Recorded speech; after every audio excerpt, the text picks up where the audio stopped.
Hello बच्चों, नमस्कार। क्या हाल चाल? तो कैसे हैं आप सब लोग? Hello hello hello hello, good evening to everyone. चैटें अटक गई है, थोड़ा दबाइए कुछ इस पे, रिफ्रेश कीजिए इसको। चक्को चक्को चक्को, कुछ फ्रेश नहीं हो मिल रहा यहाँ? रिफ्रेश करो एक बार। आहो जी।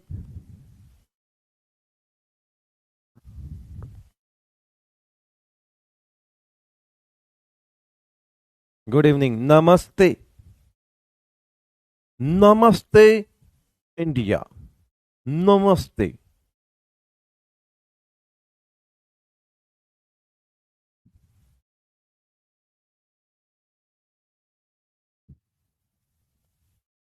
चलो चलो, बिना देरी किए शुरू करते हैं।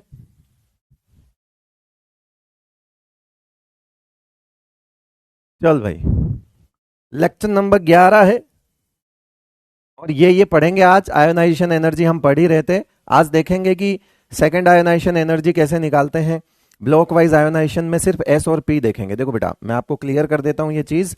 मैंने अ, जो अपनी साइज प्रॉपर्टी थी ना, है ना, जिसको अपन रेडियस भी बोल रहे थे, लिखना नहीं है ना, इसके अंदर मैंने आपको एस भी बताया, पी भी बताया, डी भी बताया और एफ के भी कुछ इंपॉर्टेंट ऑर्डर्स, जो कि सिर्फ लेंथेनॉइड सीरीज और इसकी 3D सीरीज मैंने पढ़ाई है। एक्चुअली ये वाला पार्ट 12th क्लास का है, बट साइज साइज में तो मैंने आपको करवा दिया, क्योंकि आयोनाइजेशन एनर्जी में थोड़ा कॉम्प्लिकेशंस ज्यादा हैं। कुछ चीजें उससे पहले सीखनी पड़ती है ना, और वो एकदम परफेक्ट जो उसका टाइम होता है ना बेटा, वो 12th क्लास ही होता है। तो हम जब आयोनाइजेशन एनर्जी की बात करेंगे ना, और उसमें जब हम ब्लॉक वाइज की बात करेंगे, तो मैं आपको क्लियर कर देता हूं कि मैं यहां पे सिर्फ एस और पी की ही बात करूंगा, और यही सफिशियंट है। ठीक है, यही आपके लिए सफिशियंट है 11th क्लास के हिसाब से। 12th क्लास में पूरा एक चैप्टर है डी एंड एफ। अब अगर मैं उसकी कुछ बातें यहां बता भी दूंगा तो उस चैप्टर की इंपॉर्टेंस कम हो जाएगी, जबकि उस चैप्टर की इंपॉर्टेंस अब बहुत ज्यादा है। लास्ट टाइम भी नीट में उससे 3 सवाल आ गए। एक वक्त था जब उससे 0 और 1 आता था, यानी या तो नहीं आता था या 1 आता था। अब ये ट्रेंड गलत हो गया। अब ये चैप्टर इतना इंपॉर्टेंट हो गया कि इससे लास्ट टाइम 3 सवाल आ गए। और मैंने बोला भी था क्लास में, नीट से कुछ ही दिन पहले मैंने एक क्लास में बोला था, ड्रॉपर की क्लास में, कि बेटा 3 सवाल आएंगे, और 3 आए थे। तो बात वो है कि अब उसका वेटेज बढ़ चुका है, तो उसको 12th क्लास में वैसे ही बहुत डिटेल में एकदम उधेड़ उधेड़ के धागा खोल के पढ़ना पड़ता है। तो क्यों ना हम ये चीज जो है ब्लॉक वाइज की अगर हम बात करेंगे, तो वहां पर आयोनाइजेशन एनर्जी आपके लिए भी ज्यादा फ्रूटफुल है ना, मेरे लिए भी ज्यादा ठीक है। और ओवरऑल अगर आप नीट के एग्जाम की तैयारी के पॉइंट ऑफ व्यू से भी देखेंगे, तो भी आपके लिए एकदम सबसे सही तरीका वही है कि उसे वहीं पढ़ा जाए, ताकि कुछ चीजें, अगर आज आपको कुछ टर्म्स नहीं पता, कुछ चीजें नहीं पता, तो वो उस वक्त तक इतना समझ आ रहा होता है कि हाँ, काफी कुछ चैप्टर्स पहले निकल गए होते हैं, तो चीजें क्लियर हो जाती। ठीक है, तो 12th क्लास में ही हम इसको करेंगे, कोई दिक्कत नहीं। अगर आपको मॉड्यूल के अंदर, मेरी बात सुन लो, ये मैं इतना इस पे टाइम इसलिए लगा रहा हूं कि अगर आपको डीपीपी के अंदर, तो मैं सवाल नहीं डालूंगा किसके, डी एंड एफ के। डीपीपी का तो ध्यान रखूंगा, लेकिन मॉड्यूल है, मॉड्यूल में अगर आपको लगता है कि वो डी और एफ का ऑर्डर पूछ रहा है, मत करना इस साल उसको। ठीक है, रहने देना। वो आपके 11th का पार्ट नहीं है। सवाल भले ही डल सकता है मॉड्यूल के अंदर, बट रहने देना। ठीक है, तो मॉड्यूल के अंदर आप रहने देना। और किसी बाहर के सोर्स से अगर आप प्रैक्टिस करते हो, तो जनरली पीरियोडिक टेबल के अंदर ही डी एंड एफ ब्लॉक के सारे ऑर्डर्स करवा देते हैं। मैं खुद करवाता हूं, ये मैंने काटा है स्पेशली इस बार, क्योंकि जरूरत नहीं है, क्योंकि अब डी एंड एफ ब्लॉक में इसको बहुत अच्छे से पढ़ाना पड़ता है, तो इसलिए मैं हटा रहा हूं ये चीज, है ना। तो बस आपको मेरे लिए इतना सा करना है कि इतनी समझदारी रखनी है कि एलिमेंट्स देख के ये तो पता लग जाएगा कि ऑर्डर डी का है या एफ का है। वो सवाल मत करना, उसे छोड़ देना। ठीक है भाई, वो हम 12th के बाद कैपेबल हो जाएंगे करने के लिए। बाकी आपको कहीं पे दिक्कत आने वाली नहीं है। चलेगा, शुरू करें। क्लियर करना जरूरी है ना बेटा, आप बता पैनिक करते हो, मतलब कमेंट में ऐसा करो, डू एंड ऑफ कहाँ गया, ओ। यस, होमवर्क दिया था बेटा, किस किसने कर लिया? ऑर्डर लिख दो फटाफट, थर्ड पीरियड का। ये होमवर्क दिया था, मुझे याद है लास्ट क्लास में, भूलता नहीं है मैं, सब याद रखता है। Ionization energy of third period, किस किसने लिखा?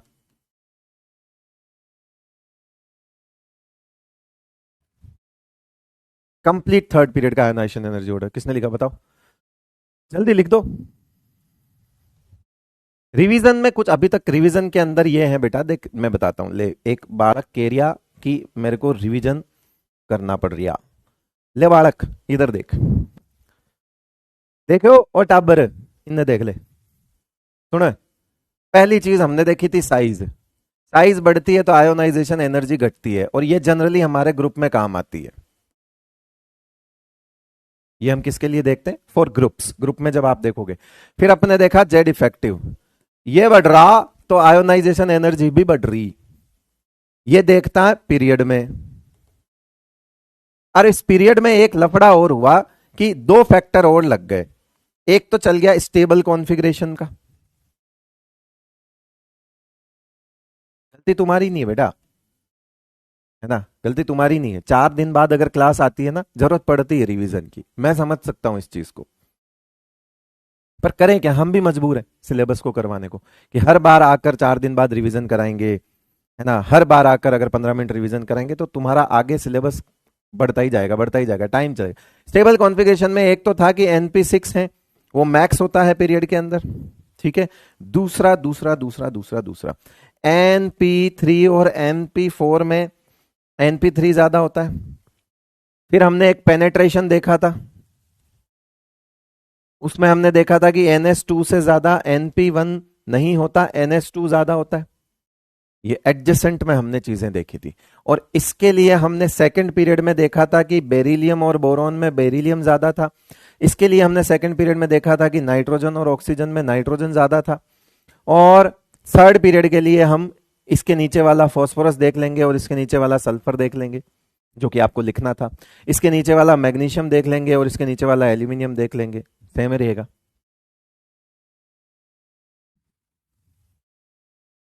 ठीक है।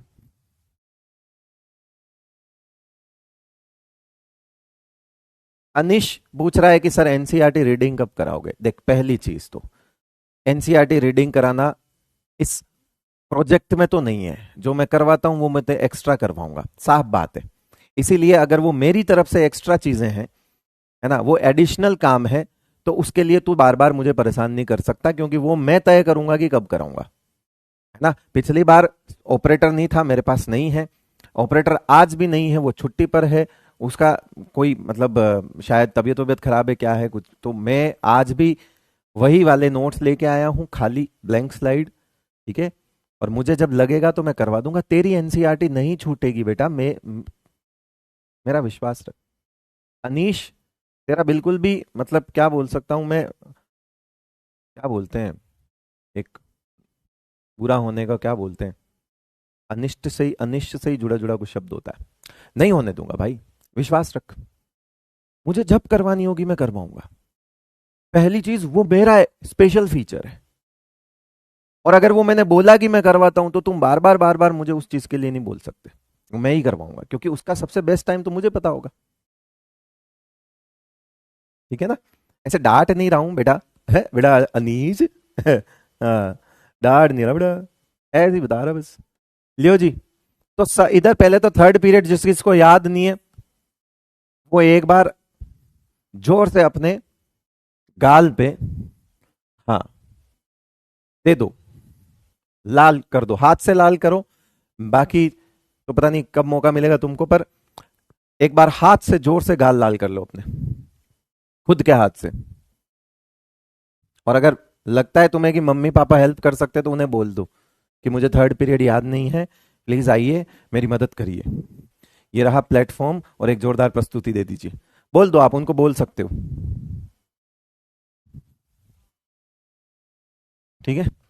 हाँ, सोडियम, उसके बाद है मैग्नीशियम, उसके बाद आएगा एल्यूमिनियम, उसके बाद आएगा सिलिकॉन, उसके बाद आएगा क्या, फॉस्फोरस, उसके बाद आएगा सल्फर, उसके बाद आएगा क्लोरीन, और उसके बाद आएगा आर्गन। जिस जिसको याद है, ठीक है, कर दिया बेटा, है ना, चांटा मारना था।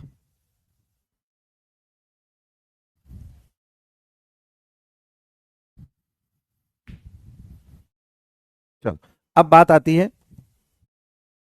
यहां पे देखोगे तो ये 3s1 है, ठीक है, ये 3s2 है, लास्ट सबसे आखिरी वाला कॉन्फ़िगरेशन लिख रहा हूं बेटा, मैं पूरा नहीं लिख रहा। इसके पीछे जो कुछ है वो 1s2 2s2 वो तो है, सबसे लास्ट वाला लिख रहा हूं, लास्ट वाला है ना, लास्ट वाली सबशेल लिख रहा हूं मैं यहां पे। ओके, अभी मैं इसकी लास्ट वाली सबशेल लिखूंगा तो ये 3p1 है, इसकी लिखूंगा तो बेटा ये 3p2 हो जाएगा, इसकी लिखूंगा तो ये 3p3 हो जाएगा, इसकी सबसे लास्ट वाली शेल लिखूंगा तो ये 3p4 है, ये हो जाएगा आपका 3p5 और ये हो जाएगा आपका 3p6। करेक्ट है? ये क्या आपका मैक्स हो गया क्या? चलो इसे तो क्लियर कर लो, इसका कारण है फुलफिल्ड वाला। अभी कहां कहां गड़बड़ थी? यहां यहां गड़बड़ थी, इसे मार्क कर लो, यहां यहां गड़बड़ थी, इसे मार्क कर लो। In general left to right increase होती है जेड इफेक्टिव बढ़ने की वजह से, तो पहले इन जनरल वाला तो देख लेते हैं, बढ़ेगा, यहां नहीं बढ़ेगा, यहां लफड़ा है, ध्यान रखेंगे, यहां बढ़ेगा, यहां पे भी कोई दिक्कत नहीं है, बढ़ा दो, इन दोनों के बीच में दिक्कत है, छोड़ दो, अभी ध्यान रखेंगे क्या है और ये कर लो। अब जहां जहां दिक्कत है वो देख लो, कौन कौन सी दिक्कत है बेटा? एक तो ये रही, एक ये रही, इस दिक्कत का नाम पेनेट्रेशन है,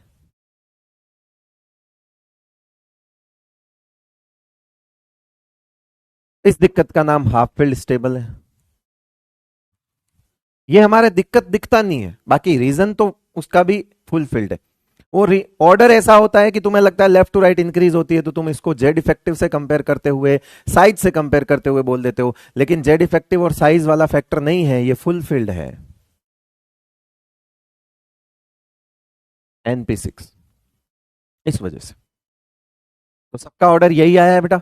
ठीक है, अगर आप इसको रीअरेंज करना चाहो तो कर सकते हो, लाइक सोडियम के बाद फिर यहाँ पे एल्यूमिनियम आएगा, उसके बाद मैग्नीशियम आएगा, उसके बाद सिलिकॉन आएगा, उसके बाद सल्फर आएगा, उसके बाद फॉस्फोरस आएगा, उसके बाद क्लोरीन आएगा और उसके बाद आर्गन आएगा। आप इसको रीअरेंज कर सकते हो, तो जहां जहां दिक्कत है एडजेसेंट उनको अल्टा पल्टी कर दो, बस एडजेसेंट वालों में अल्टा पल्टी कर दो। ये लो, किस किस का ये ऑर्डर पहले ही आ गया था ईमानदारी से? नहीं आया तो नहीं लिखो, आया तो आया लिखो। देखो, अगर सच को जितना जल्दी एक्सेप्ट करने की कोशिश करोगे ना बेटा, सिर्फ यहां नहीं लाइफ में, तो क्लैरिटी ज्यादा आएगी लाइफ में। ठीक है, कई बार हमें लगता है कि अब भी बचने के लिए झूठ बोल देते हैं। अगर तुम छोटी छोटी चीजों से बचने के लिए झूठ बोलते रहोगे कि यार इस झूठ से तो क्या ही फर्क पड़ता है, मैं मानता हूं फर्क नहीं पड़ता, लेकिन रास्ता छोटा नहीं है, रास्ता लंबा है, अभी पूरा सफर तय करना है लाइफ में। तो जिस दिन तुम सच बोलना सीखोगे, जिस दिन तुम खुद की कमी को स्वीकारना सीखोगे, एक्सेप्ट करना सीखोगे, 101% कह रहा हूं, तुम्हारा आगे का रास्ता क्लियर होता जाएगा। मतलब हमारा दिमाग, जब हम झूठ बोलते हैं ना तो हमारा दिमाग और कंफ्यूज होता है। क्यों? क्योंकि हमें और दिमाग लगाना पड़ता है कि इस झूठ को छुपाने के लिए और कितना झूठ लगाऊं।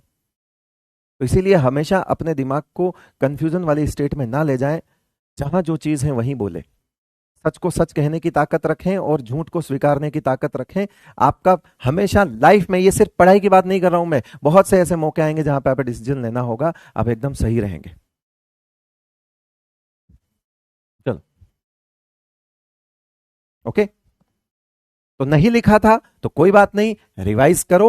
दो चीजें बताई थी मैंने, पेनेट्रेशन पावर और हाफ फील्ड। एक बार वीडियो लास्ट लेक्चर का देखना बेटा, पूरा डिटेल में तो नहीं समझा सकता, क्विकली रिवीजन मैंने करवा दिया।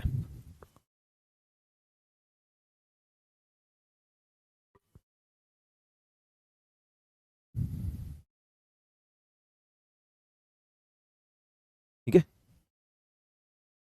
और मैं जानता हूं कि नहीं नहीं वाले लोग ज्यादा हैं, मैं फिर भी उस चीज से, मेरे को डर नहीं है। ठीक है, ये भी मेरा एक सच है जो मैं एक्सेप्ट करता हूं तुम्हारी तरफ से, कि मुझे पता है जिसको ये समझ नहीं आया ना वैसे लोग ज्यादा हैं।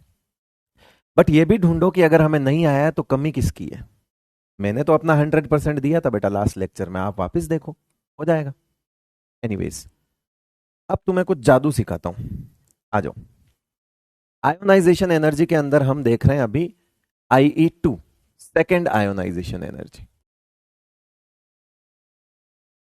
मतलब इसको हम क्या बोलते हैं? देखो, वैसे ये आउट ऑफ सिलेबस है ना, इतना दूसरी आयोनाइजेशन एनर्जी मतलब एक आध दो बार पूछी हुई है, वो भी पहले कई सालों पे, अब तो उस लेवल का पेपर नहीं आता तो नहीं पूछता, फिर भी हमें पता होना चाहिए, क्योंकि हमने जिस तरह से इस टॉपिक को स्टार्ट किया था, हमने जिस तरह से इस टॉपिक को स्टार्ट किया था, हमारे लिए ये चीज बहुत मुश्किल नहीं है। हमें अलग से कोई ऑर्डर याद नहीं करने सेकंड आयोनाइजेशन एनर्जी के, कोई अलग से ऑर्डर याद नहीं करने की सेकंड आयोनाइजेशन एनर्जी के लिए मुझे अलग ऑर्डर याद करने पड़ेंगे, नहीं।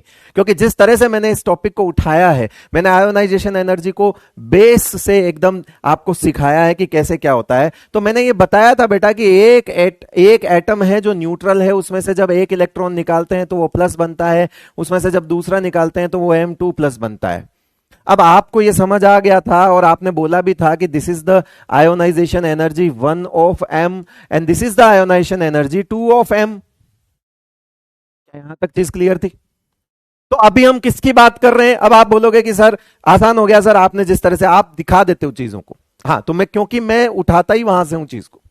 अब देख, ये चीज दिख रही थी, अभी तक तो हम IE1 की बात कर रहे थे। जब कभी भी आयोनाइजेशन एनर्जी का ऑर्डर पूछा जाए, ये सबसे बड़ा कंफ्यूजन है, सुन लो। 11th क्लास वालों की तो सबसे बड़ी दिक्कत है। आपसे अगर 4 एलिमेंट दे दिए और पूछ रहा है कि इसके अंदर आयोनाइजेशन एनर्जी का ऑर्डर बताओ, तो आप वहां नाराज होकर बैठ गए कि इनकम्प्लीट सवाल है, इसने पूछा ही नहीं, इसने बताया ही नहीं। कह रहा कि पहली बतानी है कि दूसरी बतानी है कि तीसरी बतानी है कि चौथी बतानी है। सर ये तो खाली आयोनाइजेशन एनर्जी लिख रहा है। तो बेटा अगर आयोनाइजेशन एनर्जी के आगे पीछे कुछ नहीं है ना, तो वो 1 है, जो कि हम अब तक कर रहे थे। वापिस सुनो क्या बोला मैंने। अगर तुम्हें कोई डायरेक्ट बोलता है कि इनकी आयोनाइजेशन एनर्जी का ऑर्डर बताओ, तो आयोनाइजेशन एनर्जी ये 1 को 1, इसको कभी ऐसे नहीं लिखा जाता। ये IE1 को हमेशा ऐसे लिख के छोड़ दो। ये जब आयोनाइजेशन एनर्जी लिखा हुआ है ना, तो यूं मान के चलो कि 1 तुम्हारे दिमाग में होना चाहिए कि यार जब 1 2 कुछ नहीं बोला ना, तो वो 1 ही है।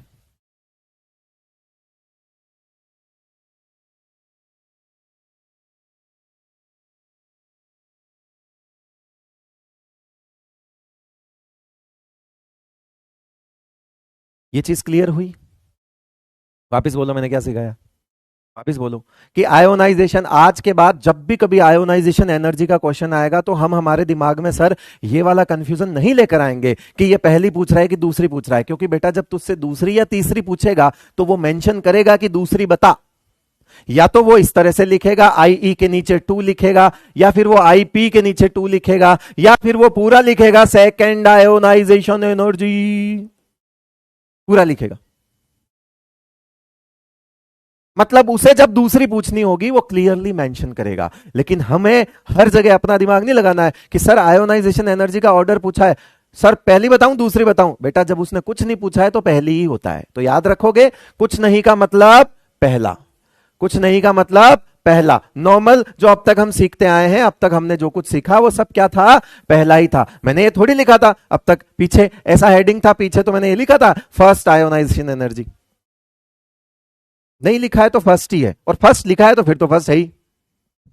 ओके, एनीवेज आ जाइए। तो हम अभी तक क्या ये वाला पार्ट समझ चुके? ये वाला पार्ट समझ चुके?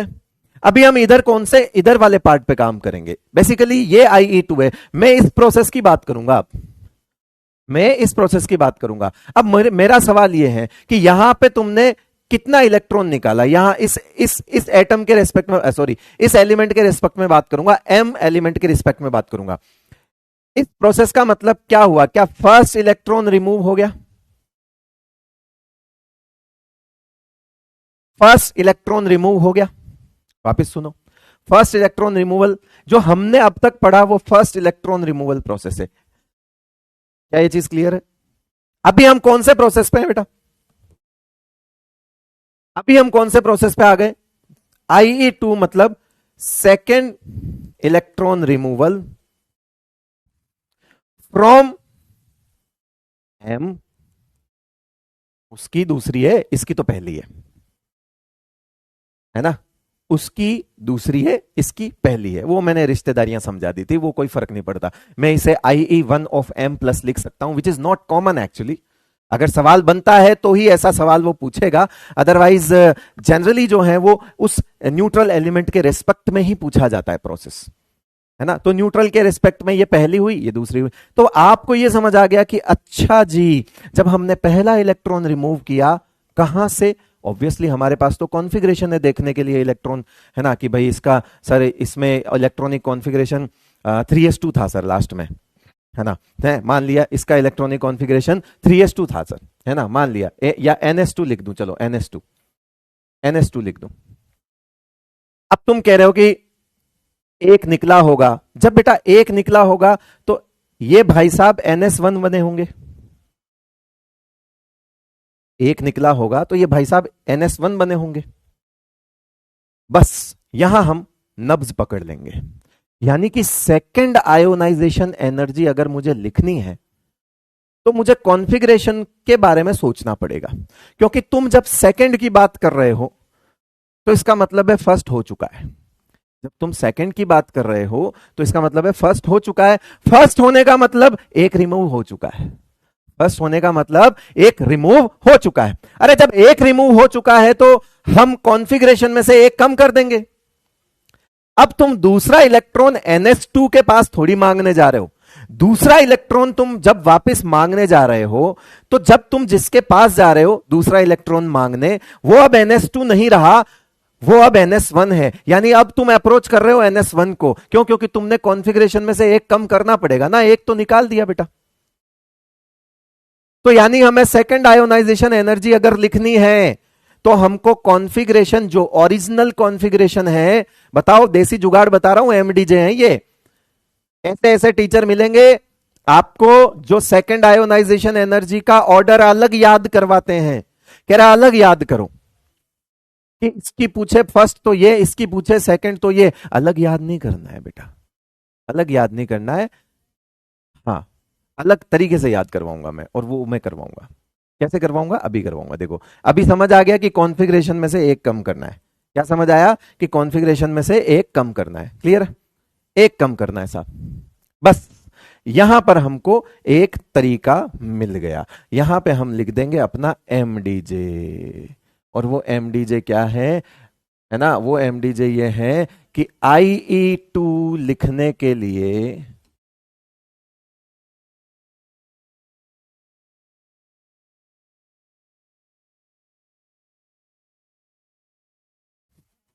कॉन्फ़िगरेशन में से, पेरेंट कॉन्फ़िगरेशन में से, ऐसे समझ लो जो अपना रियल कॉन्फ़िगरेशन होता है,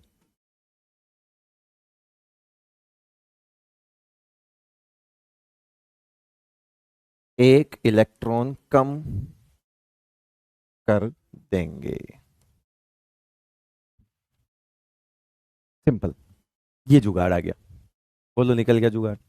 मतलब आपको जब भी सेकंड आयोनाइजेशन एनर्जी बोले, अब हमको सर समझ आ गया कि हम तो इसकी बात कर रहे हैं, इसकी कर रहे हैं, तो सर मतलब एक जा चुका। यहां तक क्लियर है? Camera note clear? ऐसा क्या हो गया भाई कैमरा में? अच्छा, मेरे चेहरे पे फोकस कम लग रहा होगा, बट पीछे तो होगा।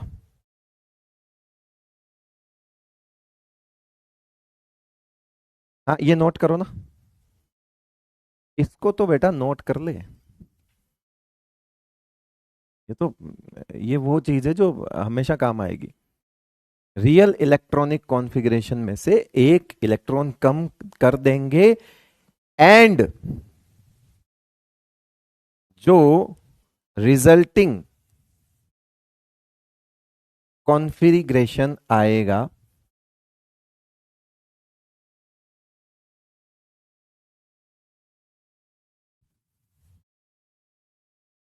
उसको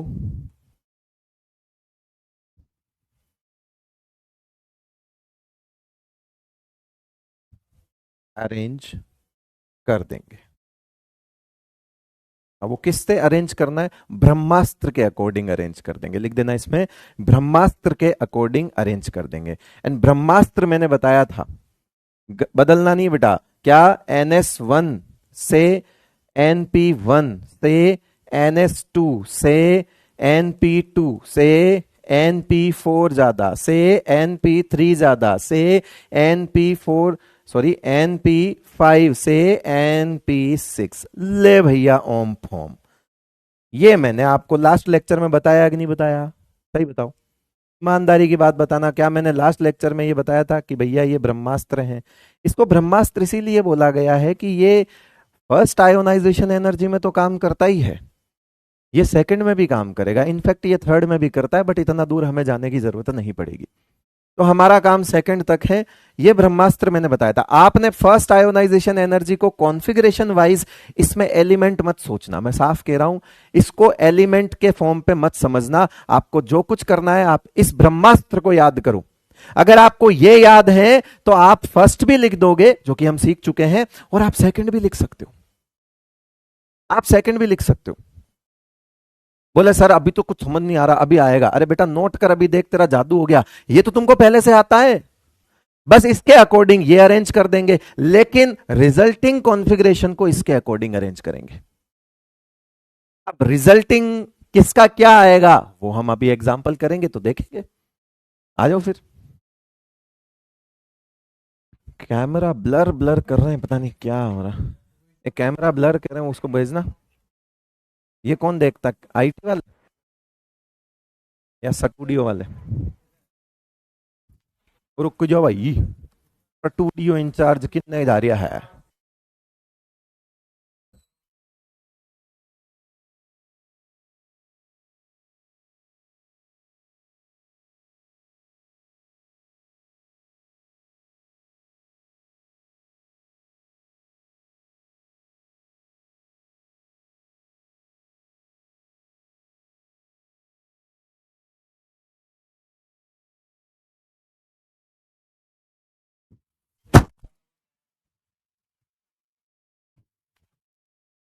अब ये नो ब्लर कह रहे हैं, म्यूट करो।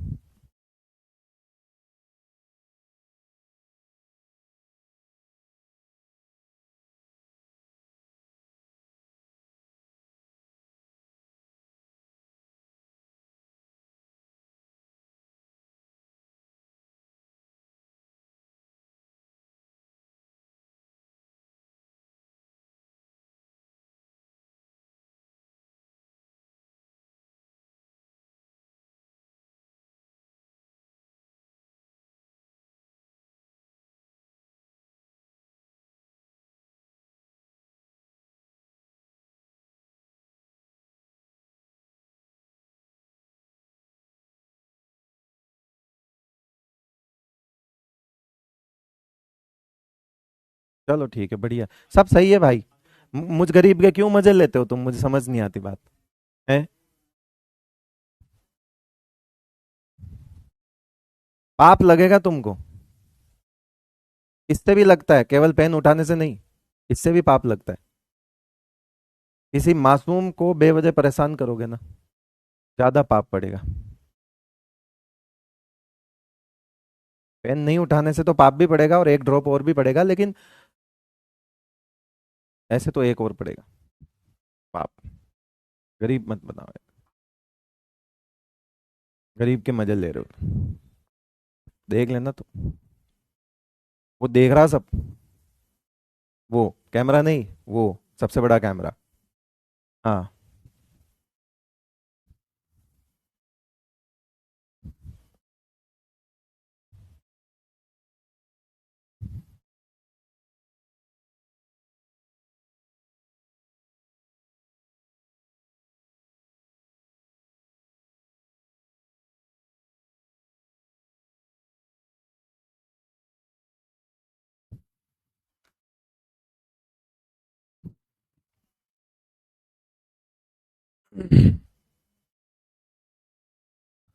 सर मैं आपको पिछले 3 साल से फॉलो कर रहा हूं। ये मैसेज सर नहीं देख पाएंगे बाद में, क्योंकि सर, जब आपने फॉलो किया था तो सर के फॉलोअर कम थे, और जब आप ये मैसेज कर रहे होंगे तो सर के फॉलोअर ज्यादा होंगे। तो क्या पता ये मैसेज देख ना पाए। तो ये मैसेज भेजने की जरूरत ना पड़े, ऐसे बनो। लो आओ इसी बात पे, जिसको बात समझ आ जाए बढ़िया, जिसको नहीं समझ आ जाए और ज्यादा बढ़िया। ले आ जा, पढ़ ले अब।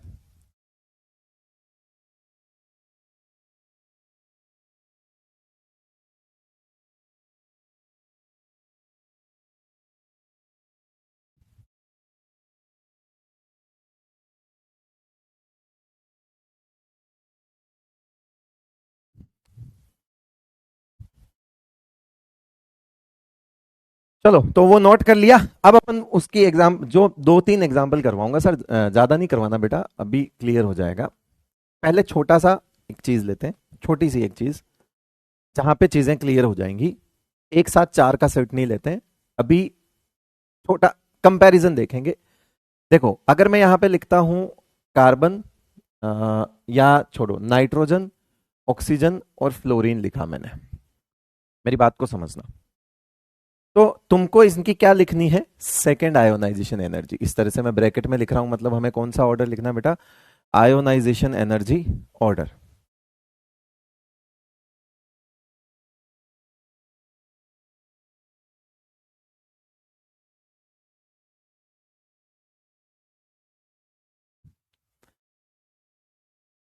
चलो, जिस उम्र में तुम हो, जिस एज में तुम हो ना, स्टूडेंट एज में, वहां तुमको सेल्फिश होना पड़ेगा, दुनियादारी से मतलब कम रखनी पड़ेगी। दुनियादारी भी करनी पड़ेगी तुम्हें, लेकिन एक एज के बाद बेटा, अभी नहीं।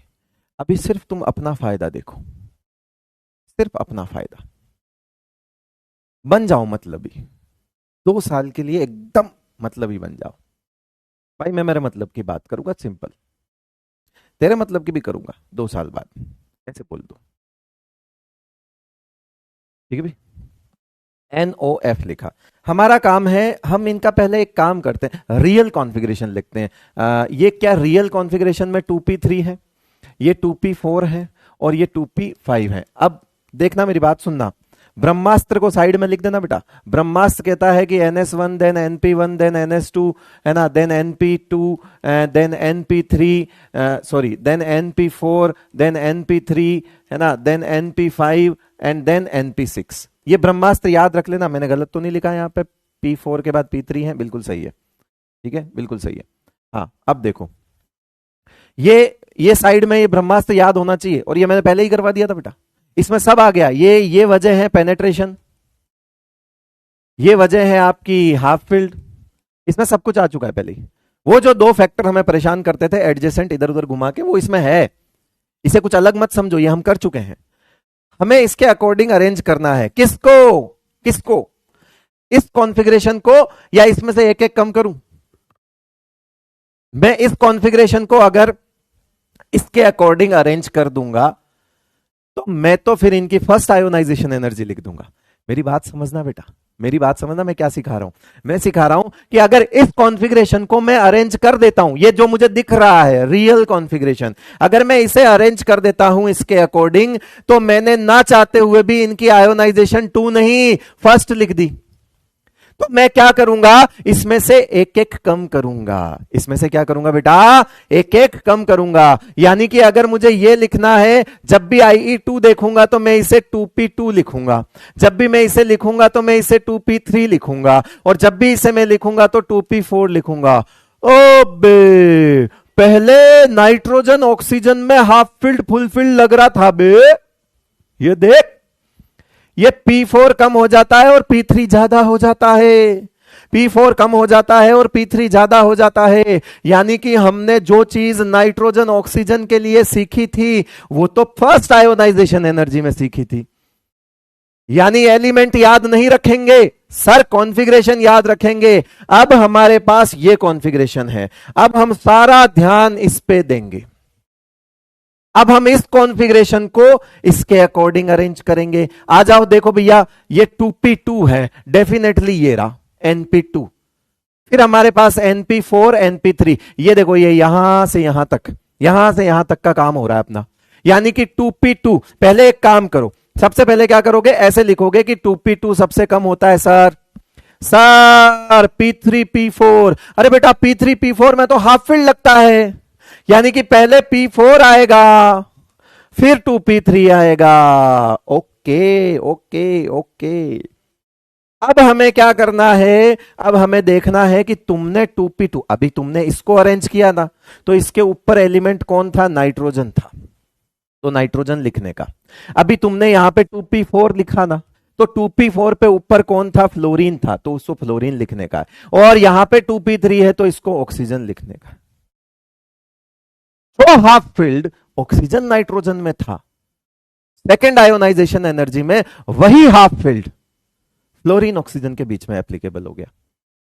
यानी कि अगर हम सिर्फ एलिमेंट रखते हैं तो वो सिर्फ पहली आयोनाइजेशन एनर्जी तक की बात है, लेकिन अगर मेरा दिया हुआ ब्रह्मास्त्र तुम्हें याद है तो वो तुम सेकेंड आयोनाइजेशन एनर्जी में भी वो फैक्टर लगा सकते हो, एलिमेंट बदल जाएंगे। ये हाफ फील्ड लगा है बेटा, अब सेकेंड आयोनाइजेशन एनर्जी में फ्लोरीन ऑक्सीजन के बीच में हाफ फील्ड का गेम हो गया।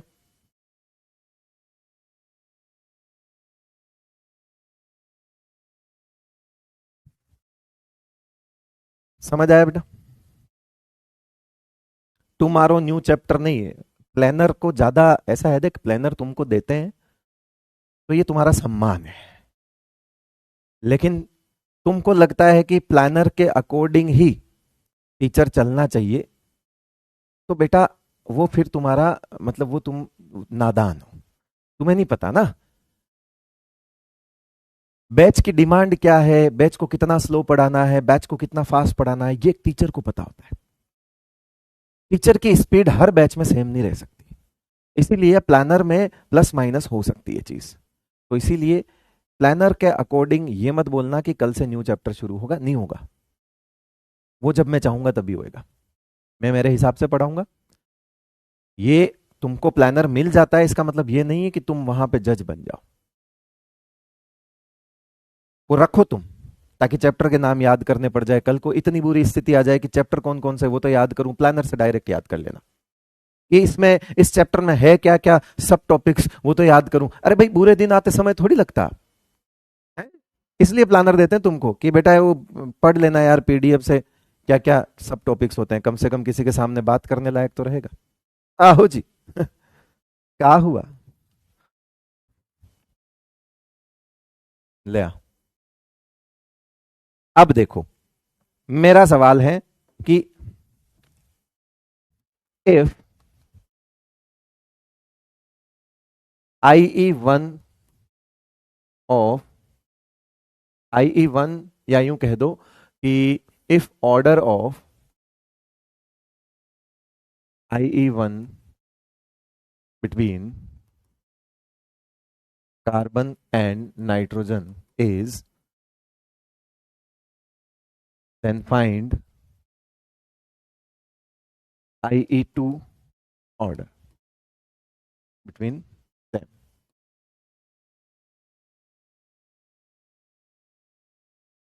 लो, कुल मिला के ऐसे ही मैं चाहता तो इसे बहुत कम लैंग्वेज में यूज कर सकता था, बट ऐसा क्वेश्चन भी लिखा हुआ दिखना चाहिए ना बेटा कि अरे सवाल भी कराता है।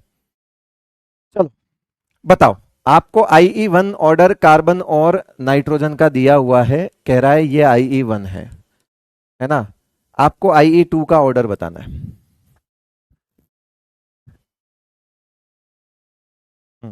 जल्दबाजी मत करना, जल्दबाजी मत करना, जल्दबाजी एक ये इस तरह का सवाल आप समझ जाओगे मैंने इसको इस क्वेश्चन की फॉर्म में क्यों बनाया है। देखो इतनी बारीकियां मैं जानता हूं ना कि तुम कहां गलती करोगे, तुम्हें एक ट्रेंड सेट हो जाता है, और वो ट्रेंड ये सेट होता है कि तुम्हें लगता है कि जो IE2 का ऑर्डर है वो IE1 का उल्टा होता है, ये एक ट्रेंड सेट हो जाता है। बेसिकली जो इंपॉर्टेंट एग्जांपल है वहां पर ऐसा होता भी है, जैसे between nitrogen oxygen, between nitrogen oxygen trend उल्टा हो जाता है, और बिटवीन वहां पे सोडियम मैग्नीशियम लिथियम बेरिलियम में भी ट्रेंड उल्टा हो जाता है। तो हमें कई बार लगता है कि यार ठीक है, जो IE1 का ऑर्डर होता है ना उसका उल्टा IE2 का ऑर्डर होता है। ये ट्रेंड हमारे दिमाग में बेसिकली ये एक दिमाग में हमारे गलत फहमी सेट हो जाती। तो होता क्या है कि जब तुम इस तरह से प्रॉपर लिखकर करोगे तो वो गलती करोगे नहीं, लेकिन तुम्हें अगर वो ही सवाल इस क्वेश्चन के फॉर्मेट में दे दे, ऐसा क्वेश्चन बना के दे दे, तो तुम्हें और ज्यादा इंपैक्ट डालती है वो चीज कि अच्छा यार सवाल बनाया है, इतना लिखा है कि पहले का ये है तो दूसरे का तो यही होगा, दूसरे का तो उल्टा ही होगा, सेम थोड़ी होगा, ये हमारे दिमाग में घुस जाता है। लेकिन ऐसा जरूरी नहीं है, हमें हमारा काम करना है बेटा, हमें हमारा काम करना है। वो काम क्या है कि ये 2p2 है और ये 2p3 था, ब्रह्मास्त्र में लिखा हुआ है कि 2p2 और 2p3 में 2p3 ज्यादा होगा। फिर अगर मुझे इसकी आयोनाइजेशन एनर्जी 2 लिखनी है तो इसका मतलब है अब मैं कार्बन नाइट्रोजन का 2p2, इसका 2p2 को मैं क्या 2p1 करूंगा, इसके 2p3 को क्या मैं 2p2 करूंगा?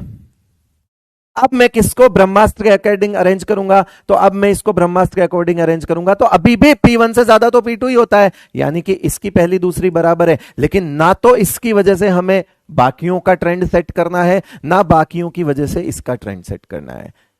हमें जो सेट करना है दिमाग में वो ये सेट करना है कि भैया एक बार के लिए थोड़ा सा टाइम लगेगा, सेकंड्स लगेंगे, हम अपना पहले ये एक एक इलेक्ट्रॉन दिमाग में कम करके, ये इस तरह से नहीं लिखोगे बनाओगे तो भी कोई बात नहीं, लेकिन अगर आपको ये दिमाग में चल रहा है कि 2p2 होता है तो 2p1 हो गया, 2p3 होता है तो 2p2 हो गया, अब p1 p2 को अरेंज कर लो। अब p1 p2 को अरेंज करोगे तब भी बेटा कार्बन नाइट्रोजन ही होगा। तो इस चीज का ध्यान रखना, क्यों? क्योंकि स्टार्टिंग में सवाल आना, स्टार्टिंग में जब मैंने ये सवाल लिखा ना तो कमेंट बॉक्स में एनसी लिख दिया था लोगों ने, कह रहा कि कार्बन से नाइट्रोजन ज्यादा तो इसमें ऐसा हो जाएगा सर, लिख दिया था कमेंट बॉक्स में। झूठ मत बोलना, ईमानदारी से, बहुत सारे बच्चों ने एनसी एनसी लिख दिया था। बस वही मिस्टेक नहीं करवानी थी। इतनी बारीकी से समझता हूं मैं तुमको और तुम यूं ही लिख देते हो कि बोरिंग है सर। बताओ, अरे सेम भी हो सकता है, क्या दिक्कत है? चेंज हो सकता है, जहां होगा कर देंगे, जहां वो फैक्टर लगेगा, है ना, हाफ फील्ड वाला, जहां वो फैक्टर लगेगा क्या बोलते हैं फुल फील्ड वाला, जहां वो फैक्टर लगेगा पेनेट्रेशन वाला, S2P1 वाला, कर देंगे, हमें तो दिक्कत थोड़ी है। नानी लग रहा है P1 से ज्यादा P2 ही है और उसमें भी P2 से ज्यादा P3 था, लिखेंगे, हमें क्या दिक्कत है? ब्रह्मास्त्र इंपॉर्टेंट है, ठीक है बेटा। चलो, बाकी स्पैमिंग करने वालों कुछ नहीं रखा है बेटा, सुधर जाओ। मजा सबको आता है शुरू शुरू में, ठीक है ना, शुरू शुरू में मजा सबको आता है, लेकिन एक दिन तुम्हारे साथ कोई नहीं खड़ा होगा, कोई भी नहीं खड़ा होगा और तुम अकेले रहोगे, अकेले पढ़ जाओगे एक दिन।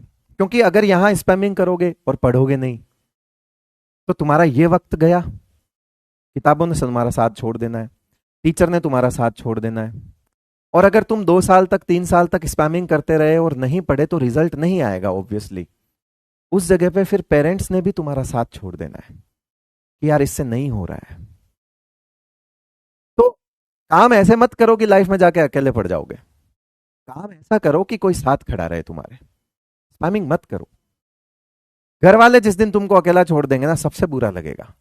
जिस दिन घर वाले ये बोल देते हैं ना कि रहने दे यार तेरे से नहीं होता, यहां बहुत दर्द होता है बेटा, बहुत दर्द होता है। जब तुम्हारी काबिलियत पे, तुम तो खैर सबसे पहले शक कर चुके हो जिस दिन स्पैमिंग उठाते हो, जब तुम्हारी काबिलियत पे तुम्हारे अपने शक करने लगते हैं ना तो तकलीफ ज्यादा होती है।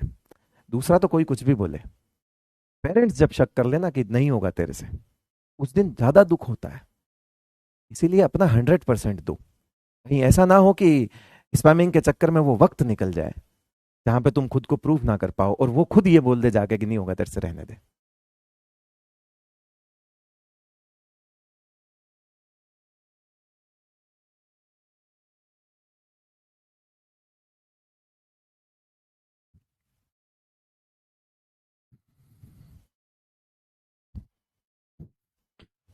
बाकी नाचना कूदना, शेरों शायरी, ये सब के लिए भी लोग बने हैं, और जो ये अच्छा करते हैं उनको सुनो। जो भी जिस काम में अच्छा हो ना उसको चुनो, जो पढ़ाने में अच्छा हो उसे चुनिए, जो शायरी में अच्छा हो शायरी उसकी सुनिए, जो नाचने में अच्छा हो डांस उसका देखिए, जो गाने में अच्छा हो गाना उसका सुनिए। जब आपके पास ऑप्शन है सबसे बेस्ट चुनने का तो आप बेस्ट को चुनिए, उस प्रोफेशन के बेस्ट को चुनिए।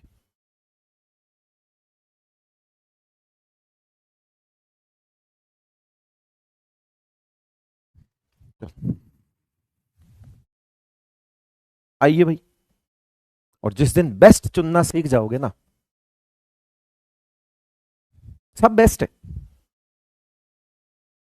ऐसे यहां इस प्लेटफॉर्म की तो मैं बात ही नहीं कर रहा, यहां तो सारे बेस्ट है, पीडब्ल्यू टीम बेस्ट, पूरी पीडब्ल्यू टीम, यहां कोई नहीं है हल्का। लेकिन बात यह है कि ऐसा भी ना हो कि दो बेस्ट के चक्कर में ही घूमते रहो, कभी इससे पढ़ रहे हो कभी उससे पढ़ रहे हो, कभी लगता है ये बेस्ट है कभी वो बेस्ट है। यहां तो सब बेस्ट है, एक टीम को चुन लो।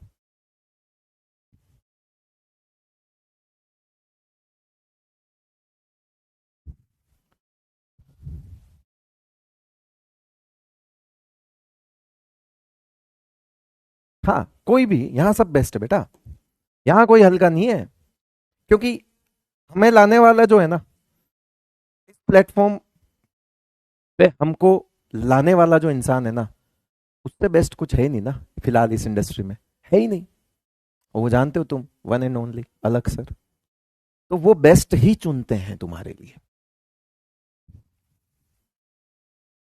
एक से बढ़कर एक। लो आओ फिर इसी बात पे, क्या लिखना था इसकी बताओ, इसकी sodium, magnesium, aluminium and silicon, थोड़ा सोच समझ के। अच्छा एक काम करो, इसकी आयोनाइजेशन एनर्जी 1 भी लिखो बेटा, और इसकी आयोनाइजेशन एनर्जी 2 भी लिखो, कंफ्यूज नहीं होना है, एक एक चीज देखनी है, एक एक है ना।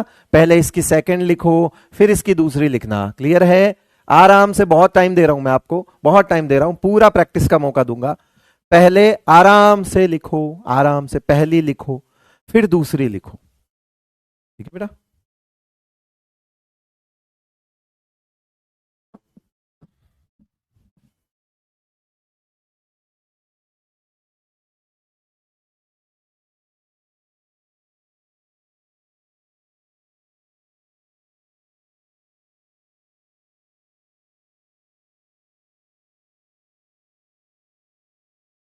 चाय भी आएगी, चाय भी पियेंगे, फिलहाल ये काम करिए प्लीज, एक बार के लिए कमेंट सेक्शन में पढ़ाई की बात कर लो, मतलब इसके आंसर मिल जाए, आप लोगों से हाथ जोड़ के रिक्वेस्ट है प्लीज। अगर आप स्पैमर भी हो तो रुक जाओ बेटा, क्योंकि तुम ये सही गलत तो नहीं बता पाओगे, तो तुम अपना रुक जाओ।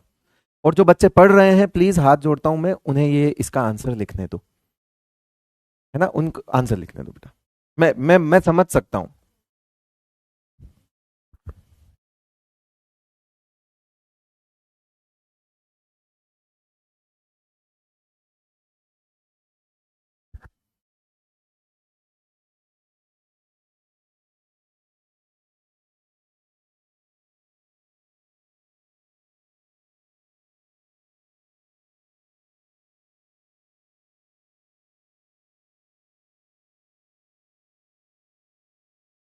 और टेक्निकल टीम, आपको लगता है कि कोई बहुत ज्यादा स्पैमिंग कर रहा है, आप उसे ब्लॉक कर दीजिए, कर दीजिए मेरे बिना पूछे, कोई दिक्कत नहीं। कॉन्फ़िगरेशन लिख दीजिए, क्यों लिख दूं, क्यों लिख दूं, कॉन्फ़िगरेशन क्यों लिखूं, वहां मेन एग्जाम में कॉन्फ़िगरेशन लिखा हुआ आएगा बेटा, नहीं आएगा, तो कॉन्फ़िगरेशन ही लिख दूंगा तो हो गया, फिर तो सवाल ही हो गया ना बेटा।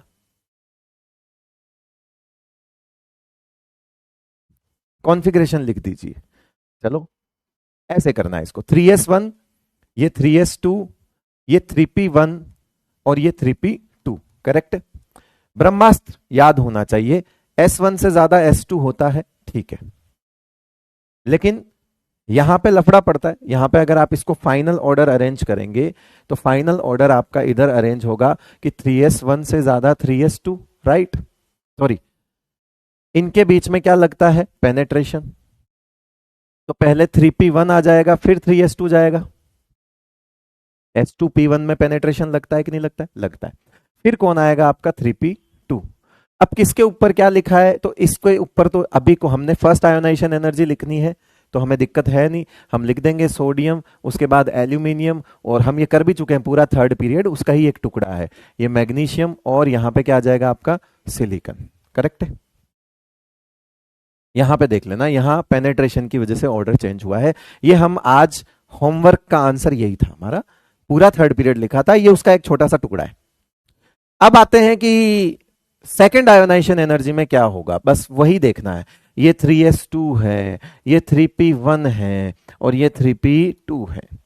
अब यहां कुछ बच्चों को दिक्कत आएगी, और बहुत छोटी सी बात है कि दिक्कत क्या आएगी, अरे बेटा एक बात बता, इसका पीछे का पता है तेरे को कॉन्फ़िगरेशन क्या रहा होगा, इसके पीछे 2p6 रहा होगा, सोच के देख, मतलब कि 1s2, 2s2 और 2p6, फिर 3s1 हुआ होगा, यानी कि इसमें से जब तू एक इलेक्ट्रॉन निकालेगा, इसमें से जब तू एक इलेक्ट्रॉन निकालेगा, तो ये तो फिर 2p6 में चला जाएगा ना, इसमें से जब तू एक इलेक्ट्रॉन निकालेगा तो ये तो पीछे सरक जाएगा, p6 बन जाएगा, और p6 भी दूसरे पीरियड वाला, यानी साइज में भी छोटा, गदर मचा देगा एकदम, एक तो फुल फिल्ड, ऊपर से छोटी साइज, कह रहा आयोनाइजेशन एनर्जी एकदम से ज्यादा हो गई, एकदम से। अभी देखो, अगर ये 3s2 है तो इसको काट के कितना लिखूं, 3s2 है तो पीछे 3s1 बचेगा। अगर ये 3p1 है तो पीछे 3s2 बचेगा। अरे 3s2 3p1 ही तो होता है, 3s2 3p1 ही तो होता है, तो 3p1 काटूंगा तो पीछे 3s2 बचेगा। पीछे वाला सोच ले यार, 3p1 से पहले क्या था, 3s2 था, एक निकालेगा तो 3s2 बचेगा। इसको 3p1 बना दूं, बस मेरे पास जो ऑर्डर आया है ना उसको अरेंज कर दूं, मेरे पास जो ऑर्डर आया है उसमें अरेंज कर दूं। देखो इसको तो मैक्स कर दूंगा मैं, दिख रहा है वो तो, P6 भी हो गया, प्लस इसका N यानी कि शेल नंबर भी छोटी हो गई। इसमें से एक इलेक्ट्रॉन क्या निकाला कि इसका तो एड्रेस ही बदल गया, ये तो सेकंड पीरियड जैसा हो गया, मतलब कि ये तो छोटा हो गया भाई। इसके तो एक इलेक्ट्रॉन निकालते ही इसकी तो शेल ही गायब हो गई, बाहर वाली वही शेल थी, उसमें इलेक्ट्रॉन था, तुमने हटा दी, तो ये तो सीधा जाके हिट मारा अंदर के कमरे पे, यानी कि ये तो मैक्स वैसे ही हो गया। इसको हम ब्रह्मास्त्र के अकॉर्डिंग अरेंज कर सकते हैं, बिकॉज द ब्रह्मास्त्र के लिए एन की वैल्यू सेम होनी चाहिए। तो एन की वैल्यू सेम है 3 3 3, अरेंज कर लो। कैसे अरेंज करोगे बेटा बताओ, कैसे अरेंज करोगे इसको, ये 3s1 है, ये 3s2 है और ये 3p1 है। याद रखना पेनेट्रेशन किसके बीच में लगता है, पेनेट्रेशन किसके बीच में लगता है, क्या सबसे पहले 3s1 आएगा, ठीक है, अब 3s1 सबसे पहले आ गया, इसमें और इसमें कुछ लफड़ा होता है क्या, इसमें और इसमें, इसमें और इसमें ये ज्यादा होता है, रीजन बोलो, पेनेट्रेशन। यानी कि अब यहां पे 3p1 आएगा और उसके बाद 3s2 आएगा, करेक्ट, चेंज हुआ। जो पेनेट्रेशन मैग्नीशियम एल्यूमिनियम के बीच में था वो पेनेट्रेशन अब एल्यूमिनियम सिलिकॉन के बीच में लगेगा, क्योंकि हम दूसरी आयोनाइजेशन एनर्जी लिख रहे हैं, तो हमारा रिजल्टिंग कॉन्फ़िगरेशन चेंज हो चुका है। जो चेंज हुआ उसके अकॉर्डिंग डिसाइड करेंगे कि पेनेट्रेशन किस में लगता है, क्योंकि पेनेट्रेशन S2P1 में लगता है, S2P1 की वजह से ऑर्डर चेंज हो गया, हो गया। और यहां पे आ जाएगा ऑब्वियसली मैक्सिमम है तो 2p6। कौन किसके ऊपर क्या लिखा हुआ है, आप बस ये देखिए, 3s1 के ऊपर मैग्नीशियम लिखा हुआ है, यानी मैग्नीशियम सबसे कम। 3p1 के ऊपर सिलिकॉन लिखा हुआ है, सिलिकॉन। 3s2 के ऊपर एल्यूमिनियम लिखा हुआ है, एल्यूमिनियम। और 2p6 के ऊपर सबसे क्या था, सोडियम लिखा हुआ था, ये सोडियम।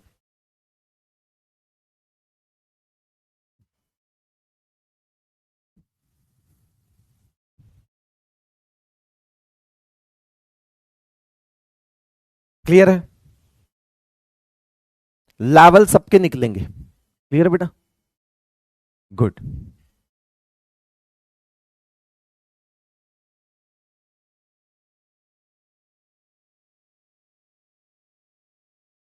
चलते हैं बेटा, आगे बढ़ते हैं। सेकेंड आयोनाइजेशन एनर्जी के बाद, मतलब जो मैंने इंपॉर्टेंट ऑर्डर बताए सेकेंड आयोनाइजेशन एनर्जी के, वो काफी हैं, आप परेशान ना हो, आप इस पे बहुत ज्यादा फोकस ना करें, ऐसा नहीं कि बैठ के सेकेंड आयोनाइजेशन एनर्जी लिख रहे हो। अब हम एक काम करते हैं, एक छोटी सी चीज जो कि बहुत जल्दी क्लियर हो जाएगी आपको, ये नोट करना है बेटा जी, देख लो, आप नोट कर लीजिए, अगर नहीं किया हो तो जल्दी करिए प्लीज, थोड़ा सा रिक्वेस्ट है। जरूरत नहीं है इससे ज्यादा एग्जाम्पल की, नहीं आता है बेटा, कोई जरूरत नहीं।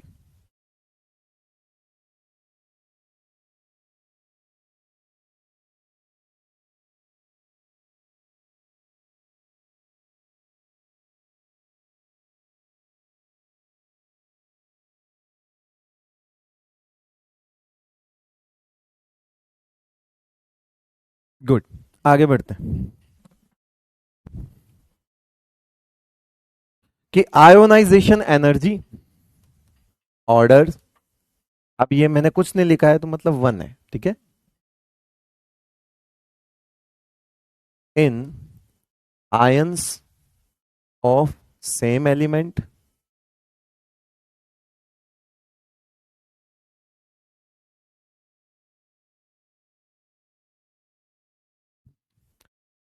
चलो, मैंने एक ऑर्डर लिखा, इसका कॉन्सेप्ट बाद में, पहले मैं आपको सवाल देता हूं, वो सवाल करो। मैंने यहां पे लिखा हुआ है Cl और Cl माइनस, ये 2 3p5 होता है, और ये 3p6 हो गया। फिर मैंने लिखा यहाँ पे नियोन एंड नियोन प्लस, ये 2p6 होता है बेटा और ये 2p5 होता है। लो आप इसमें ऑर्डर बना के दे दो मुझे तो।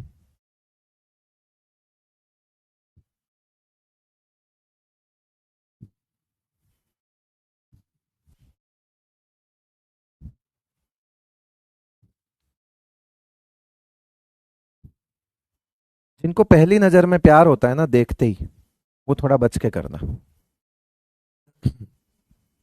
उस दिमाग के लोग थोड़ा सा बच के करना। राजकुमार जी दे देना एक बन जाए तो। और क्या, और तो क्या ही पियेंगे, यहाँ चाय ही पी सकते हैं।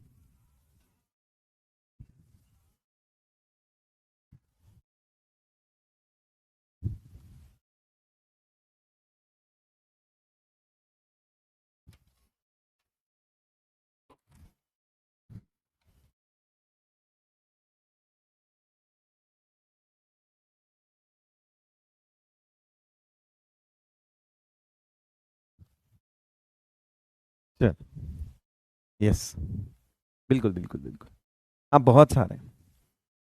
मैंने कहा कि वो आएगी मेकअप करके और तुमको फंसाएगी। तुम्हें बस ये देखना है कि डेंटिंग पेंटिंग कितनी हो रखी है। ठीक है, तो डेंटिंग पेंटिंग में फंस सकते हो तुम बेटा। वो तो डेंटिंग पेंटिंग करके जो है चमक जाएगी, लेकिन डेंटिंग पेंटिंग से बचना है। इन सवालों में डेंटिंग पेंटिंग की हुई है, इन सवालों में स्नैप के फिल्टर लगे हुए हैं। असलियत में रूह कांप जाती है। हाँ, सही बता रहा हूं मैं, सही बता रहा हूं। मतलब एक होता है गोरे कलर से फेयर से गेहुआ होना, वो सीधा उधर चारकोल ग्रे पे चला जाता है बिना फिल्टर के। तो यहां पे क्या लग रहा है, यहां पे लग रहे हैं स्नैप के फिल्टर, और तुम यहां फंस रहे हो। पहली नजर में ऐसा जादू हो गया। तो पहली नजर वाले बचे। ये कॉन्फ़िगरेशन तुम्हें पागल बनाने के लिए दिया हुआ है। ये कॉन्फ़िगरेशन क्या किया हुआ बेटा, पागल बनाने के लिए दिया हुआ है। जिसको कॉन्सेप्ट पता है वो गलती नहीं करेगा। क्या हमने अभी तक जो कुछ लिखा वो कॉन्फ़िगरेशन बेस्ड था? Yes sir. क्या वो एलिमेंट सेम थे? नो सर, एलिमेंट अलग अलग थे। फर्क है बेटा। जब एलिमेंट सेम हो तो कॉन्फ़िगरेशन मायने नहीं रखेगा, माथे पे लगा हुआ वो चार्ज मायने रखेगा।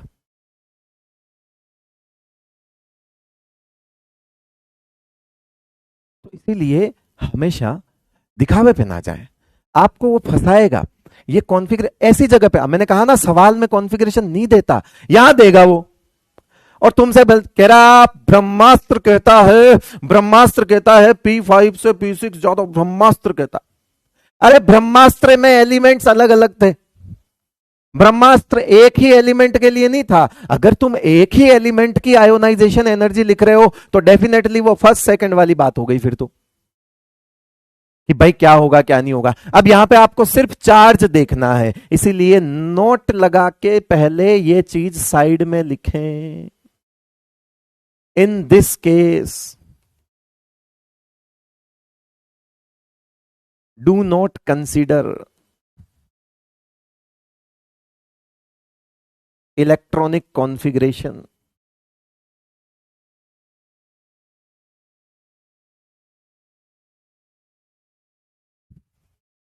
ठीक है, सिर्फ चार्ज पे ध्यान देना है।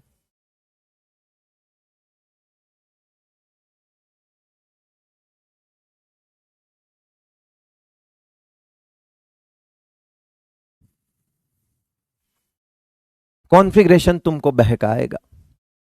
तुम्हें यह पता करना है कि आधार कार्ड में फोटो कैसी है उसकी, बस यहां तुम डिसीजन सही ले पाओगे।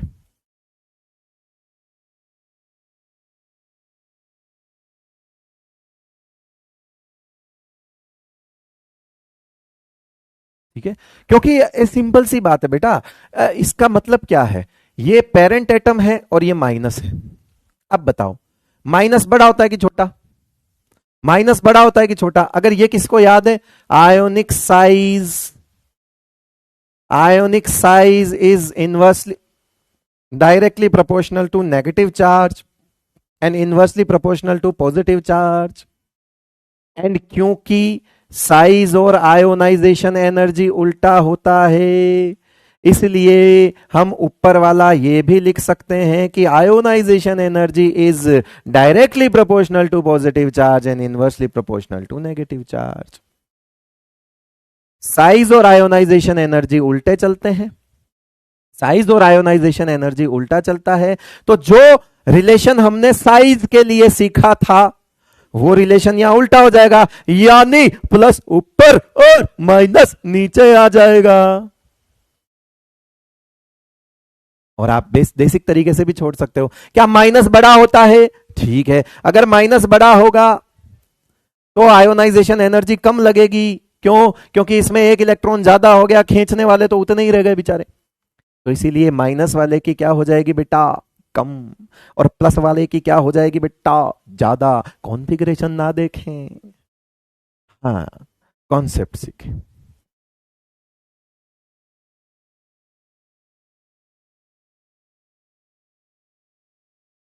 दोनों तरीके से आंसर तो वही आ रहे हैं।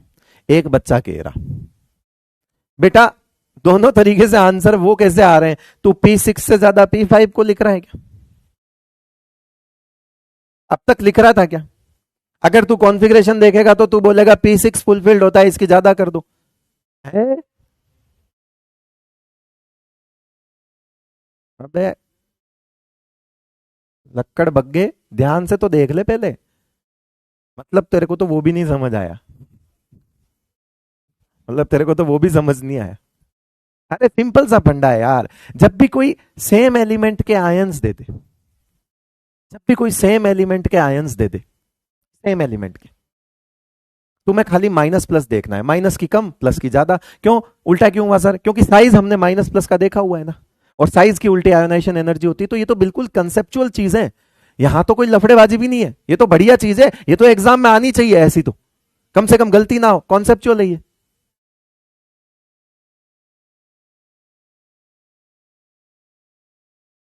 आ गया? आगे बढ़े। एग्जैक्टली जेड इफेक्टिव पे आंसर दीजिए आप। डेफिनेटली बिल्कुल सही बोला, ये जेड इफेक्टिव पे बेस्ड होता है। इसका ऑर्डर आप जेड इफेक्टिव पे दीजिए, बेस्ड ऑन जेड इफेक्टिव। लेकिन पॉइंट वो है कि ये जेड इफेक्टिव इफेक्टिव याद नहीं आते जब हमारे मेकअप सामने आ जाता है। जिसको ये पता है कि जेड इफेक्टिव से आंसर करूंगा, जिसको ये पता है कि मैं इसकी साइज से आंसर कर सकता हूं, वो कॉन्फ़िगरेशन के बहकावे में नहीं आएगा। लेकिन अगर कॉन्फ़िगरेशन लिख के दे दिया, जानबूझ के उसने मजे ले लिए तुम्हारे, तो बेटा तुम सब छोड़ के कॉन्फ़िगरेशन देखोगे। ये बढ़िया है। लेकिन समझो बात को, हर चीज, चमकती चीज सोना नहीं होती।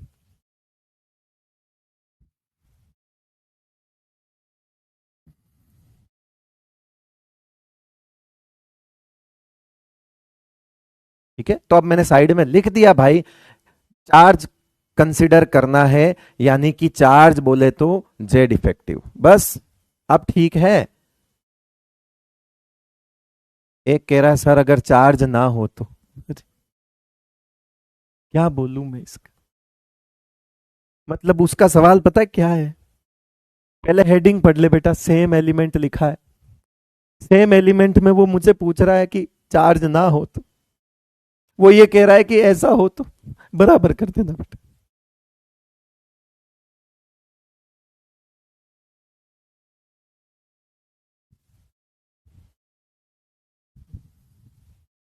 यार चार्ज ना हो तो क्या करें?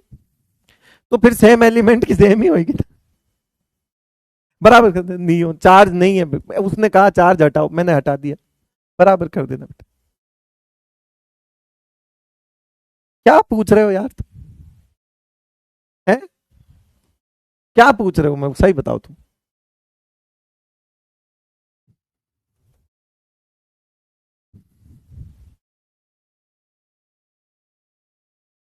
आ जाओ नेक्स्ट, इसी पर बेस्ड नेक्स्ट है, उसका आंसर तुम फटाफट कर दोगे। Ionization energy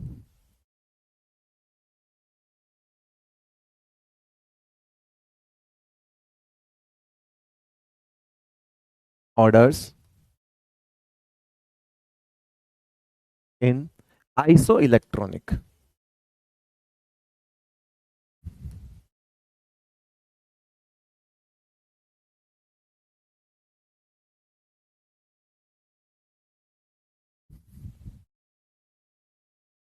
iso electronic series में सेम साइज वाला कॉन्सेप्ट, इस मैंने तो ये सोचा कि ये दो छोटे छोटे टॉपिक यूं क्लियर कर लोगे, जो साइज में किया उसका उल्टा करना है। अब ठीक है, अब ठीक है, तुमने यहां पे जो साइज में किया उसका उल्टा ही तो किया है। तुमने साइज उसकी बड़ी बताई, बताई ना बताई, तो तुमने आयोनाइजेशन एनर्जी उसकी कम बता दी, उल्टा कर दिया। तुमने साइज इसकी छोटी बताई थी प्लस वाले की, कि प्लस छोटा होता है सर, तो तुम इसकी आयोनाइजेशन एनर्जी ज्यादा बता दो। तो साइज का उल्टा ही करना है, और यही काम हमने साइज में किया था सेम एलिमेंट के आयंस के लिए, और वैसे का वैसा काम हमने आयोनाइजेशन एनर्जी में भी किया था।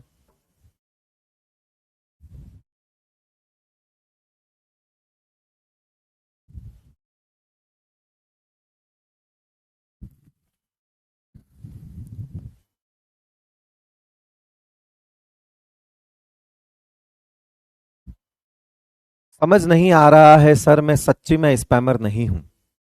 अच्छा, तो बेटा हो सकता हो शुरुआत अच्छे से नहीं की हुई हो, एक बार वापस से।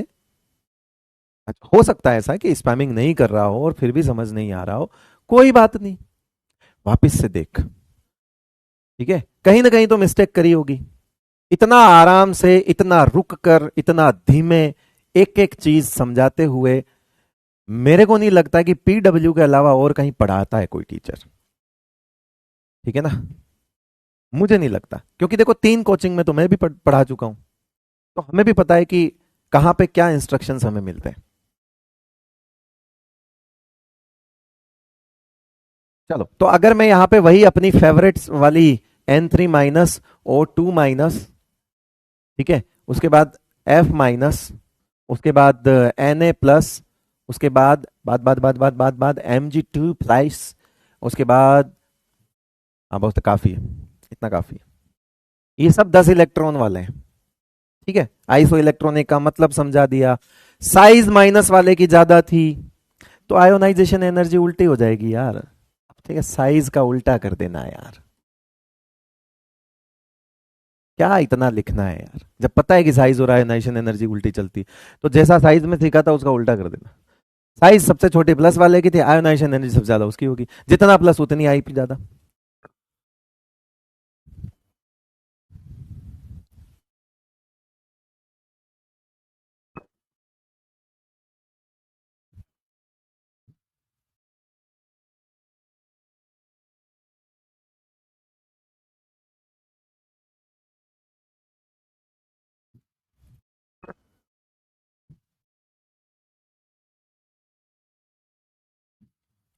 राजकुमार का फेस दिखाओ। अच्छा, तुम्हारी रियासत के, तुम क्या, तुम्हारी रियासत वाले संधि करेंगे उसके साथ है? कि उनके इस रियासत के राजकुमार का चेहरा दिखाओ।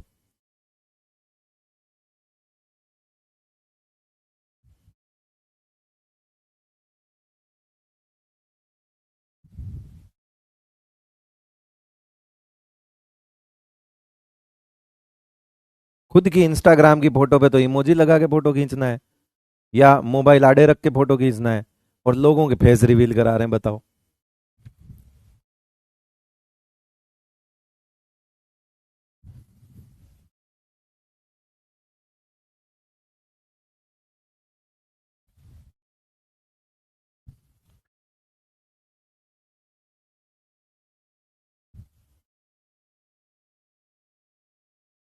और जो रिवील कर रही है वो असली है ही नहीं। जेन्युइन सिमरन।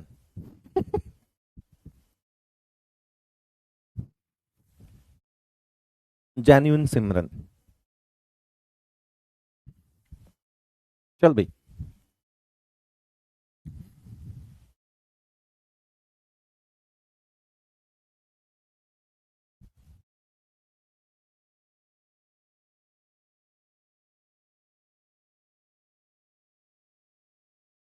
चल आगे चल, तो कर लोगे ये वाला, ऐसा छोटा सा टॉपिक है, कर लेना, ठीक है पक्का। वापिस से वो वाला लिखूं क्या, कि वही सेम चीज, आयोनाइजेशन एनर्जी यहां पर माइनस वाले की कम, प्लस वाले की ज्यादा, इनडायरेक्टली जेड इफेक्टिव से देखना है, क्लियर है बेटा। जेड इफेक्टिव से आपको आंसर करना है, और जो साइज का किया है तुमने उसका उल्टा। आ जाओ, अब हम ब्लॉक वाइज साइज पर आएंगे। आ जाओ बेटा, ब्लॉक वाइज आयोनाइजेशन एनर्जी पे आएंगे। मैंने कहा कि मैं सिर्फ एस एंड पी ओनली, हम डी और एफ की बात नहीं करेंगे। क्यों? क्योंकि डी एंड एफ में जहां पे जो बात की हुई 12th क्लास में बहुत बढ़िया तरीके से करेंगे।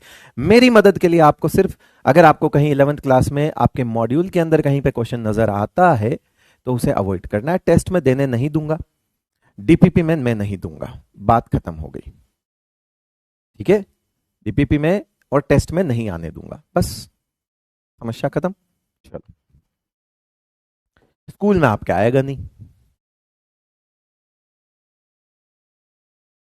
चलो आ जाओ फिर ब्लॉक वाइज। तो सबसे पहले किसकी बात करें बेटा, एस ब्लॉक की करते हैं। ओके जी, लिख दियो फिर, लिख दियो फिर। ये लिथियम, ये सोडियम, ये पोटेशियम, रुबिडियम, ये सीजियम, क्या ये ग्रुप 1 है? अब मुझे बताओ कि यहां से यहां जाओगे तो क्या एन बढ़ रहा है ना, क्या साइज बढ़ रही है? यस। तो आयोनाइजेशन एनर्जी कम होगी कि नहीं रहे? होगी सर। तो इसका मतलब है इस ग्रुप में भी कोई दिक्कत नहीं है। इसी तरह से अगर ग्रुप 2 की बात करेंगे तो beryllium, magnesium, calcium, strontium, barium, इसमें भी कोई दिक्कत होगी क्या? नहीं। तो ये इधर वाला जो लग रहा है वही सेम चीज इधर भी लग जाएगा, टॉप टू बॉटम। क्या हो गया? Top to bottom. मुझे बताओ ये सब मेटल है क्या? मेटल, ये सब क्या है? मेटल है, मेटल। एस ब्लॉक में सारे क्या है? मेटल्स है। एस ब्लॉक में सारे क्या है? मेटल। मेटल, मेटल कौन होता है? मेटल जो इलेक्ट्रॉन खा जाता है या इलेक्ट्रॉन फेंक के मारता है, मतलब छोड़ देता है। जल्दी जल्दी बताओ, बेसिक बेसिक है मेटल। ये छोटी क्लासों में सीखा होगा, सीखा है, सीखा। मेटल कौन होते हैं? मेटल कौन होते हैं बेटा? जो इलेक्ट्रॉन खाते हैं या इलेक्ट्रॉन छोड़ते हैं?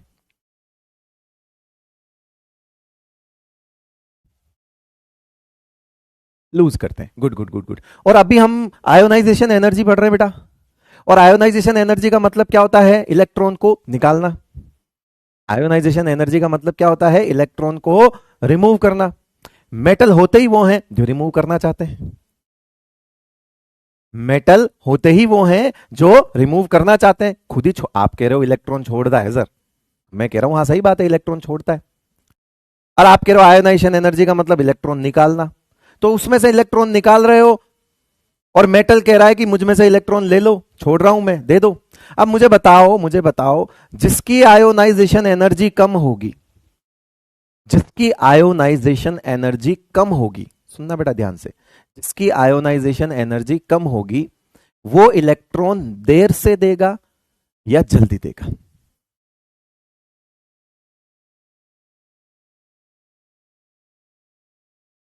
यस, इलेक्ट्रोपॉजिटिव भी बोलते हैं, मेटल्स हैं, इलेक्ट्रोपॉजिटिव एलिमेंट्स हैं। Good good.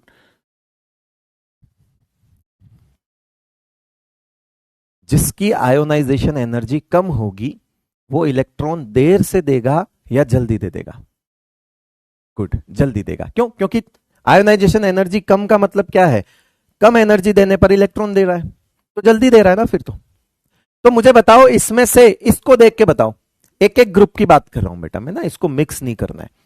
इसमें से देख के बताओ, इसमें से देख के बताओ कि इसमें सबसे जल्दी इलेक्ट्रॉन कौन देगा? देख के बताओ, इसमें सबसे जल्दी इलेक्ट्रॉन कौन देगा? लिथियम से लेकर सीजियम तक तुम्हारे पास लिखा हुआ है। फ्रांसियम की चिंता मत करो, वो रेडियो एक्टिव है, तुम्हें जो नहीं दिखता है तुम्हें चिंता उसकी होती है, जो तुम्हारे पास है उसकी चिंता करो। वो रेडियो एक्टिव है, नहीं लेते हम, प्रॉपर्टीज में नहीं पढ़ते हैं ना। सीजियम, राइट, एकदम right. Caesium most electropositive element है, ये रहा। यानी कि सीजियम वो है जो थोड़ी बहुत एनर्जी में ही इलेक्ट्रॉन निकाल देता है सर, कह रहे लो। इसीलिए सीजियम को यूज किया जाता है सोलर प्लेट्स में, क्योंकि सनलाइट से जो एनर्जी आती है ना, सीजियम तो उसमें ही खुश हो जाता है, कह रहा अरे धूप आ गई, इलेक्ट्रॉन निकाल देता है धूप से, कह रहे लो। तो सीजियम सबसे अच्छा मेटल हो गया। फिर इनमें से सबसे अच्छा मेटल कौन हो गया? सीजियम हो गया। सीजियम का यूज किया जाता है ऐसे करने को, रुबिडियम और पोटेशियम का भी होता है। बिकॉज अगर हम लोवेस्ट 3 देखें तो ये तीनों होते हैं, ठीक है, ये तीनों लोवेस्ट 3 होते हैं। तो आप कोई सा भी यूज कर सकते हो, ये करते हो, ये करते हो, ये करते हो। तो सबसे ज्यादा यूज किया किसका जाता है? कि सीजियम का किया जाता है। क्या रुबिडियम एंड पोटेशियम नहीं कर सकते? कर सकते हैं, उनकी भी इतनी ज्यादा नहीं होती, वो भी सनलाइट से दे सकते हैं। तो सोलर प्लेट्स में इनका यूज होता है। उसका कारण है कि ये कम एनर्जी पे इलेक्ट्रॉन निकाल के दे तो रहे हैं तुमको, और तुमको करंट फ्लो करने के लिए चार्ज की जरूरत पड़ती है, इलेक्ट्रॉन की जरूरत पड़ती है, ये दे रहे हैं, क्या ले लो हमसे। Yes, so the caesium is use in the photo electric sales. इसमें यूज किया जाता है बेटा फोटो इलेक्ट्रिक सेल्स, याद रहेगा, फोटो इलेक्ट्रिक सेल्स में यूज होता है ये सीजियम। तो एक मेटल की रिएक्टिविटी को कैसे जाना जाएगा? एक मेटल को जाना जाता है, देखो मैं बहुत सारी टर्म सिखाता जा रहा हूं बेटा। एक मेटल को कब अच्छा मेटल बोला जाएगा, एक मेटल का उसकी बिरादरी में कब सम्मान होगा? जब वो इलेक्ट्रॉन जल्दी दे दे, उसे ही एक अच्छा मेटल माना जाएगा, क्योंकि मेटल का मतलब होता है इलेक्ट्रॉन देने वाला। अगर अपनी बिरादरी में सबसे जल्दी इलेक्ट्रॉन दे रहा है तो वो सबसे अच्छा मेटल हुआ, और जो सबसे अच्छा मेटल हुआ उसको हम सबसे अच्छा इलेक्ट्रोपॉजिटिव एलिमेंट भी बोलेंगे, बिल्कुल बोलेंगे, और उसकी इज्जत भी होगी, बिल्कुल होगी। अब मैं एक नया टर्म यूज कर रहा हूं, रिएक्टिविटी। बेटा सुनना बात को, अब मैं एक नया टर्म यूज कर रहा हूं, रिएक्टिविटी। एक मेटल की रिएक्टिविटी से क्या मतलब है? एक मेटल की रिएक्टिविटी अगर तुमसे पूछी जा रही है तो मेटल की रिएक्टिविटी का मतलब क्या है? कि वो कितना जल्दी इलेक्ट्रॉन दे रहा है यार, रिएक्शन में पार्टिसिपेट कर जाएगा देके। एक मेटल की रिएक्टिविटी का मतलब भी तो इलेक्ट्रॉन लूज करना ही हुआ। फिर तो इलेक्ट्रॉन लूज करेगा तभी तो रिएक्शन में पार्टिसिपेट करेगा। कोई रिएक्शन करनी है जिसमें इलेक्ट्रॉन इसको छोड़ना है और सामने वाले को खाना है, कंपाउंड बनना है, तो इसका मतलब है एक मेटल अच्छा वही हुआ, एक मेटल ज्यादा रिएक्टिव वही होगा तो जल्दी इलेक्ट्रॉन देगा। यानी मेटल्स की रिएक्टिविटी, क्या मैं ये बोलूं कि मेटल्स की रिएक्टिविटी आयोनाइजेशन एनर्जी पर भी निर्भर करती है? क्या मेटल्स की रिएक्टिविटी आयोनाइजेशन एनर्जी पर डिपेंड करती है? करती है, बिल्कुल करती है ना। आपने बहुत सारे वीडियोस देखे होंगे जिसमें सोडियम के टुकड़े को पानी में फेंक के आग लगाते हैं, सर लगाते हैं। तो सोडियम ने ऐसा क्या किया कि पानी में आग लग गई? अगर सोडियम आग लगा रहा है, अब भाई बात सुनना, सोडियम अगर आग लगा रहा है तो सोडियम पानी में बेसिकली एक ऐसी रिएक्शन कर रहा है, और मतलब आप ये अभी नोट मत करना, कंफ्यूज हो जाओगे। सोडियम जब भी पानी में जाता है तो ये क्या करता है बेटा कि ये बनता है Na+ और एक इलेक्ट्रॉन ले देता है, इसका काम है। अब पानी में गया तो पानी होता है H2O। पानी क्या होता है बेटा? H2O। अब ये बेसिकली H+ और OH- ऐसे समझो इसको, ये किस तरह से रहता है, जब रिएक्शन में ये टूटता है ना H2O, तो ये H+ और OH- में जाता है। अब किसी प्लस वाले को जब इलेक्ट्रॉन मिलेगा तो वो न्यूट्रल हो जाएगा, और न्यूट्रल का मतलब तो H2 गैस हुई कि नहीं हुई? न्यूट्रल का मतलब क्या हो गया बेटा? H2 गैस हो गई कि नहीं हो गई? बैलेंस नहीं किया हुआ है मैंने, बैलेंस नहीं कर रहा हूं, जस्ट बता रहा हूं कि प्लस को एक इलेक्ट्रॉन दोगे तो न्यूट्रल बनेगा। न्यूट्रल का मतलब तो H2 हो गया, H2 गैस बन गई। अगर बहुत क्विकली कहीं रिएक्शन में गैस रिलीज होती है तो वो एक्सप्लोजन होता है। अगर बहुत तेजी से कहीं किसी रिएक्शन में गैस रिलीज होती है तो वो एक्सप्लोजन होता है। बम फूटना इज बेसिकली केमिकल रिएक्शन। जो बॉम्ब ब्लास्ट होते हैं वो केमिकल रिएक्शन ही तो है। एक ऐसी केमिकल रिएक्शन जिसमें रिएक्शन होने पे बहुत तेजी से गैसेस रिलीज होती है, बहुत प्रेशर के साथ गैस रिलीज होती है और उस प्रेशर की वजह से वो एक्सप्लोड हो जाती है। वही बॉम्ब ब्लास्ट है। अब वो ब्लास्ट होके नुकसान कैसे पहुंचाए, तो उसमें फिर वो एडिशनल चीजें आसपास उस बॉम्ब में लगा देते हैं। कीलें लगा देंगे, लोहे के छर्रे लगा देंगे, कांच के टुकड़े लगा देंगे, सिलिका के टुकड़े लगा देंगे। ऐसी चीजें जो नुकीली हो, धारदार हो और जो एक्सप्लोड करने पर उछले, ताकि उछल कर आसपास के एरिया में जो लोग हैं उन्हें नुकसान पहुंचाए।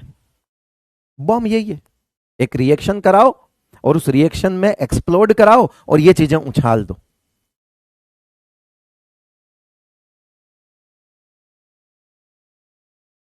तो जहां कहीं पे भी रिएक्शन होती है इस तरह से, तो H2 गैस जो होती है वो इन्फ्लेमेबल होती है, हाईली। H2 गैस जो होती है ना वो बढ़िया जलती है, हाईली इन्फ्लेमेबल। यही कारण है कि अब हाइड्रोजन जो है वो बहुत सारे इंजन्स ऐसे बनाए जा रहे हैं जो हाइड्रोजन पे चलेंगे। और सबसे इंपॉर्टेंट बात कि ये जलती भी बहुत जल्दी है, यानी कि इंजन को पावर पेट्रोल से जल्दी देगी। और इंजन को जितना जल्दी फ्यूल मिलेगा, इंजन जितना जल्दी फ्यूल जलाएगा, उतना जल्दी जो है वो वर्क कर पाएगा। इसलिए ऐसी चीजों पे अब ध्यान दिया जा रहा है कि हाइड्रोजन गैस से हम गाड़ियां चलाएं। बहुत सारे ऐसी कंपनियां काम कर रही है और शायद एक आध कंपनी ऐसी है जिन्होंने इंजन्स बना लिए हैं ऑटोमोबाइल इंडस्ट्री में, जो कि हाइड्रोजन पे चलेंगे, हाइड्रोजन गैस से, और हाईली इन्फ्लेमेबल होती है। और यही कारण है कि वो तुम्हें आग की फॉर्म में दिखती है। वो जो सोडियम तुम पानी में फेंकते हो वो उस हाइड्रोजन गैस की वजह से आग की तरह भी दिख रहा है और आपको एक एक्सप्लोजन के फॉर्म में भी नजर आ रहा है। तो इसका मतलब है कि यहां पर ये H2 जो है, इस वजह से अब मैं ये कह रहा हूं कि सोडियम अगर ये इलेक्ट्रॉन नहीं देता तो क्या हाइड्रोजन गैस बनती क्या? सोडियम अगर ये इलेक्ट्रॉन नहीं देता, जितना जल्दी इलेक्ट्रॉन देगा उतना जल्दी हाइड्रोजन बनेगा, और जितना जल्दी हाइड्रोजन बनेगा उतना ज्यादा रिएक्टिव हुआ। मेरा सवाल, सोडियम अगर इतना जल्दी दे सकता है, सोडियम अगर पानी में आग लगा सकता है, तो क्या पोटेशियम ये काम नहीं कर सकता? क्या ये पोटेशियम काम नहीं करेगा? करेगा, उससे ज्यादा करेगा। उसके बाद ये रुबिडियम, ये सीजियम, तो ये तो नीचे आने पर रिएक्टिविटी और बढ़ती जा रही है। क्या बोला मैंने? नीचे आने पर रिएक्टिविटी क्या होती जा रही बेटा? और बढ़ती जा रही। तो मैं इस रिएक्शन को लिखना नहीं है, मैं जस्ट आपको अब तक जो बात बता रहा हूं, है ना। तो मेटल्स की रिएक्टिविटी किस पर डिपेंड करती है? आयोनाइजेशन एनर्जी को देखेंगे हम। तो top to bottom ionisation energy in metals, जरूर लिखना, in metals reactivity increases down the group because ionization energy decreases down the group.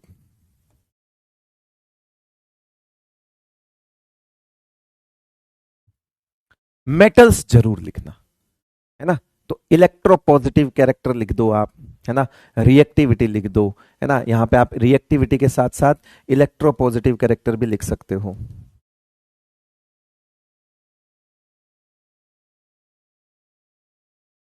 वो भी इंक्रीज होगा। भाई रिएक्टिविटी का मतलब क्या है? इलेक्ट्रॉन देने की टेंडेंसी, तो वो तो बढ़ ही रही है, आयोनाइजेशन एनर्जी कम है तो।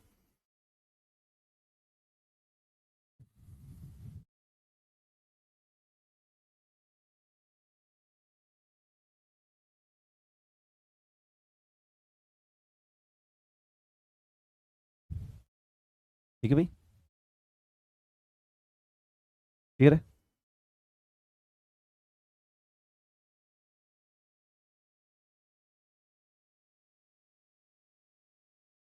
ये एस ब्लॉक के लिए मेनली वैलिड है, ठीक है, क्योंकि हम जिन मेटल्स के बारे में खुल के बात कर सकते हैं वो एस ब्लॉक है। तो आप इस ग्रुप के लिए कर लो, इस ग्रुप के लिए कर लो, सेम चीज है। ज्यादा दिमाग लगाना नहीं है। कभी अगर इस पे रिएक्टिविटी का ऑर्डर पूछा ना, तो वो इन दोनों में से एक ग्रुप होगा, तो चिंता नको। ठीक है, आगे चल के हम नॉन मेटल्स की रिएक्टिविटी भी पढ़ेंगे, बट वो आयोनाइजेशन एनर्जी पे डिपेंड नहीं करती, इसलिए आयोनाइजेशन एनर्जी में नहीं पढ़ रहे हैं उसको। अभी मैंने एक्स्ट्रा ज्ञान यहां पे दे दिया इसलिए। चलो आ जाओ पी ब्लॉक की बात करते हैं। नेक्स्ट है हमारा पी ब्लॉक, ब्लॉक वाइज पढ़ रहे हैं हम पी ब्लॉक। दो इंपॉर्टेंट पॉइंट है। पहला point, from group 15th to 18th, no exception, down the group,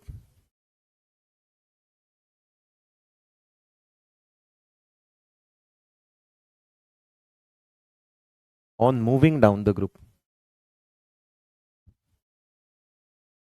बस यहां पे आपके कितने ऑर्डर हो गए? Nitrogen family, oxygen family, halogen family and last one is your inert gases. तो आपने इतने ऑर्डर एक साथ चेप दिए, यानी कि अब यहां पे आपको कुछ नहीं करना है, यहां पे आपको ये सारे ऑर्डर लिख लेना है, यानी कि नाइट्रोजन से कम फॉस्फोरस, ये इस तरह से लिखते जाओ।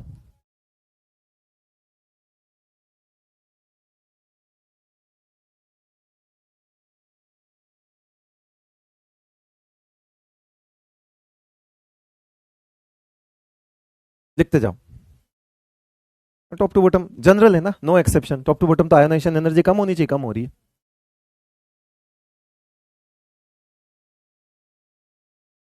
मोहिनी कहां से है ये पूछ रहा है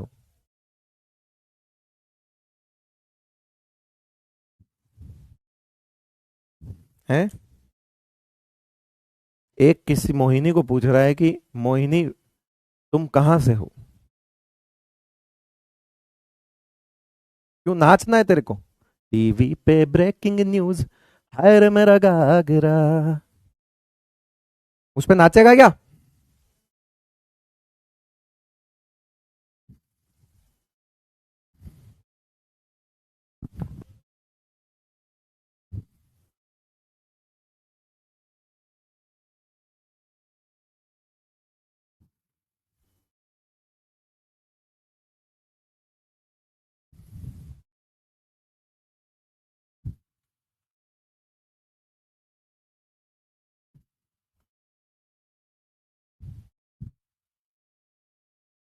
अब इसका मतलब है यहाँ 13 14, अरे ये पढ़ा के जा रहा हूं यार, चिंता मत करो, चिल रहने का, पढ़ा दूंगा सब।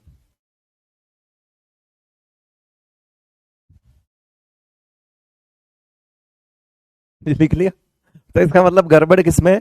एक तो 13th ग्रुप में गड़बड़ है और एक 14th ग्रुप में गड़बड़ है। अच्छा साइज में कौन से ग्रुप में गड़बड़ थी बेटा? साइज में कौन से ग्रुप में गड़बड़ थी, जल्दी बताओ।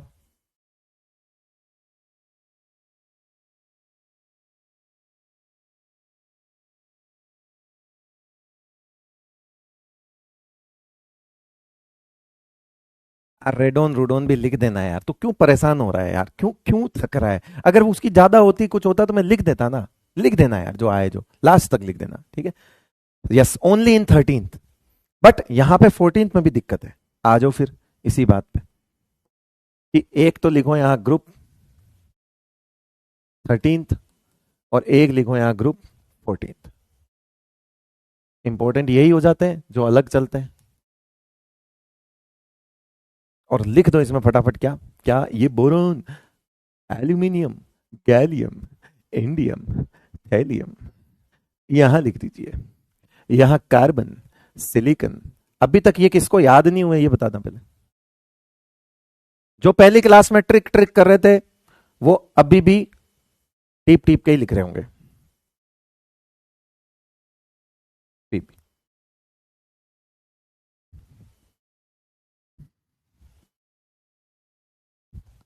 चलो फिर अब लफड़ा वो है, देखो देर आर सम एक्सेप्शन, ऐसे लिखा होता किताब में, there are some exception in group 13th and group 14th elements due to the lanthanoid contraction and transition contraction. तो हमें पता है कि ट्रांजिशन कॉन्ट्रैक्शन इनके बीच में लगेगा, ठीक है, तो ये कम है, इसका कम होना नॉर्मल है। लेकिन इसका बढ़ जाना ट्रांजिशन कॉन्ट्रैक्शन है। अब ट्रांजिशन कॉन्ट्रैक्शन क्या होता है नहीं बताऊंगा, रो लो तुम भले, नहीं बताऊंगा क्यों, क्योंकि 2 बार बता चुका हूं।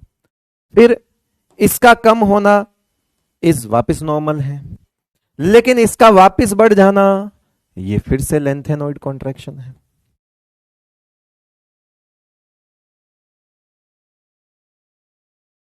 इसका एटॉमिक नंबर देख लेना, समझ जाओगे। इसका एटॉमिक नंबर होता है 81। अब 81 से पहले 58 टू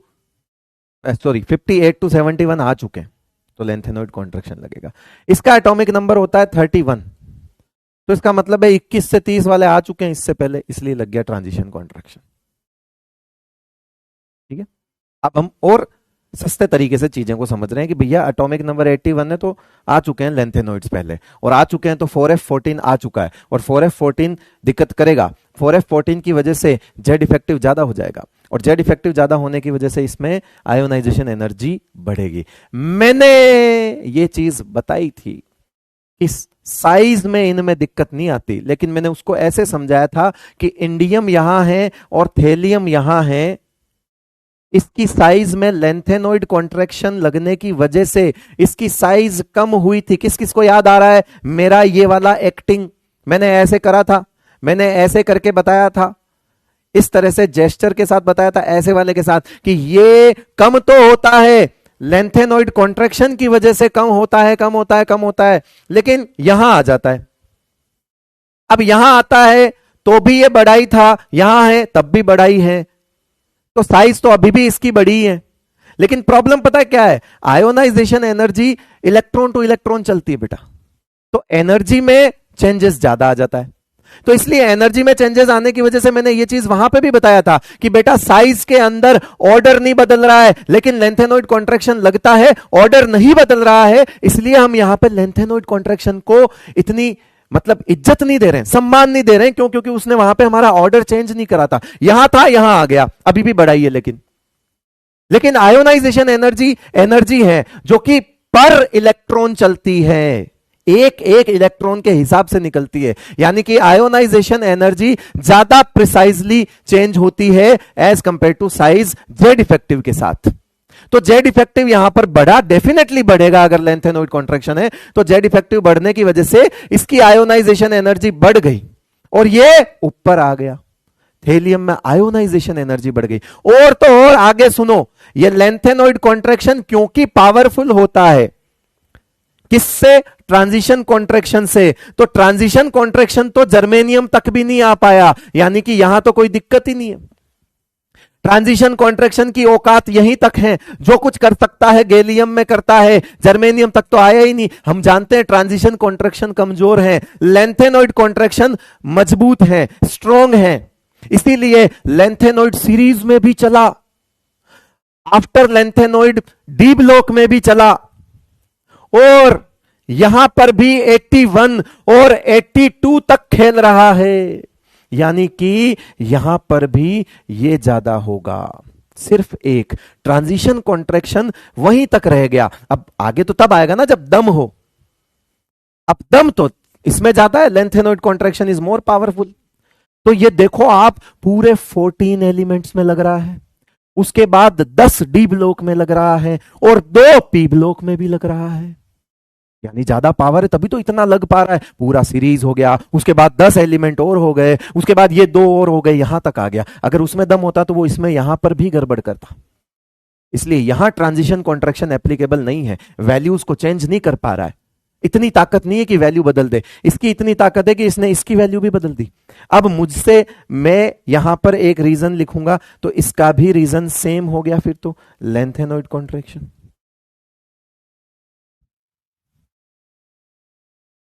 और साइज में तो इसमें वैसे भी दिक्कत नहीं थी, साइज में जब इसको हमने यहां नहीं माना लेंथेनॉइड कॉन्ट्रैक्शन को, तो यहां क्यों मानेंगे? तो इसको 14th ग्रुप को तो नॉर्मल में ले लिया था हमने साइज में।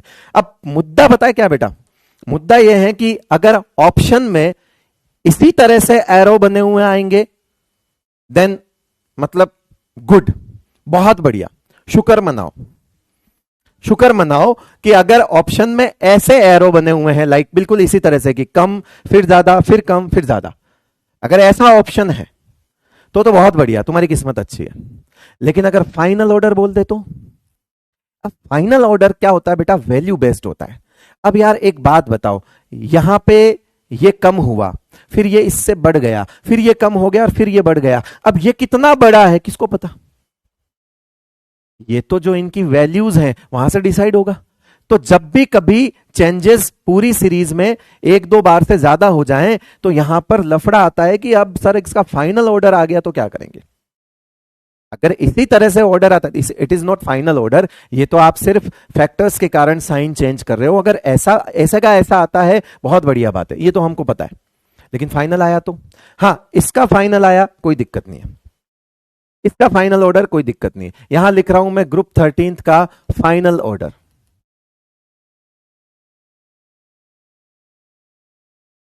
13th group final order. याद करने का तरीका है बेटा,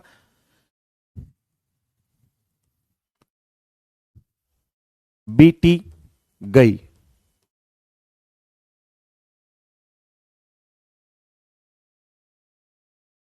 कैसे याद रखोगे? बीटी गई। और बीटी गई में याद क्या रखोगे? ऐसे ये इसको याद रखोगे, बीटी, बीटी बोल दो, बिट्टी नाम होता है, या बीत लिख दो, है ना, बीत लिख दो, बीत गई, GAI। कैसे याद रखोगे? बीत गई। कैसे बीती? डिक्रीजिंग बीतेगी भैया। कैसे बीतेगी? डिक्रीजिंग बीतेगी। याद रखोगे? बीत गई।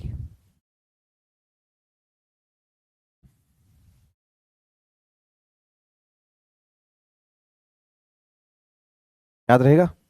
बीत गई। हाँ, बरेली की बर्फी वाली बिट्टी याद आ रही तुमको?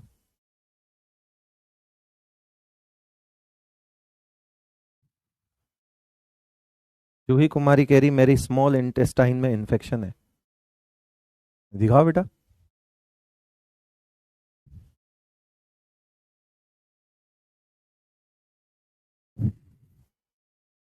थर्ड जनरेशन सिफेक्सिम खाओ, सेफाडोक्सिम, सेफ्ट्रायोक्सिम, ऐसी गोली खाओ। ऐसा एंटीबायोटिक लिखेगा डॉक्टर तुमको।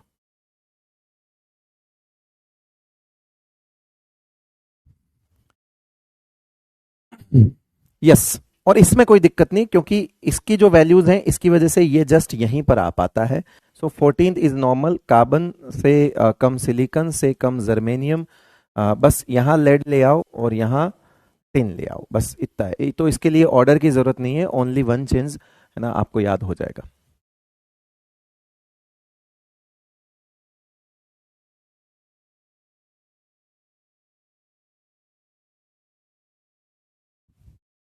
इसको रिपीट कर दो,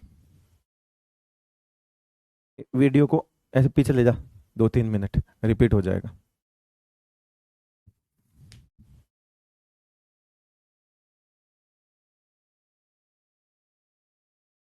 क्लास ऑफ कब होगा? जब मैं करूंगा। एस ब्लॉक हो गया, पी ब्लॉक हो गया, ब्लॉक वाइज। चलो, अब बात आता है,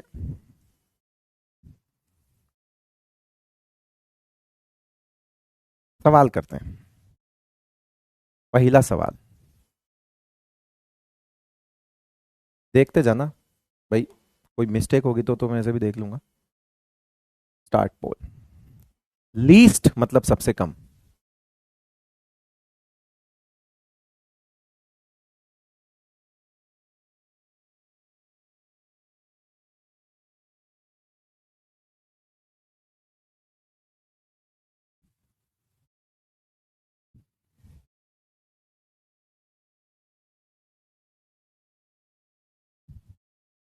थर्टीन वाला नहीं आया, बीत गई याद कर ले, क्या नहीं आया?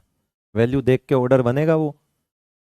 अगर वो उस नॉर्मल फॉर्मेट में पूछता है तो हमें दिक्कत ही नहीं है कि जहां जहां ट्रांजिशन कॉन्ट्रेक्शन लग रहा है वहां बढ़ा देंगे, जहां लेंथेनॉइड लग रहा है वहां बढ़ा देंगे, बाकी नॉर्मल डिक्रीज करेंगे टॉप टू बॉटम। अब अगर वो फाइनल ऑर्डर पूछ लेता है तो मैंने तरीका बता दिया, बीत गई। अब क्या वैल्यूज लिखूं? तू वैल्यूज याद करना चाहेगा या बीत गई ज्यादा सही रहेगा तेरे लिए? तुम नाराज क्यों हो जाते हो जब तुम्हें कोई चीज ट्रिक से याद करवाते हैं? बस बहुत दिनों तक कोई ट्रिक नहीं आती तो कहते हैं ट्रिक ट्रिक ट्रिक। जिस दिन ट्रिक आती है उस दिन अलग नाराज हो जाते हैं, कर समझ नहीं आया। अरे भाई ट्रिक इसलिए होती है कि वैल्यूज याद कर लेगा तू, वैल्यूज याद है।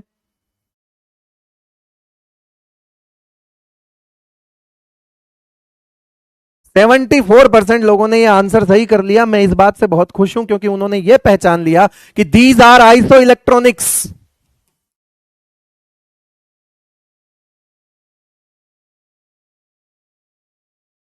इन सब में एक एक इलेक्ट्रॉन है।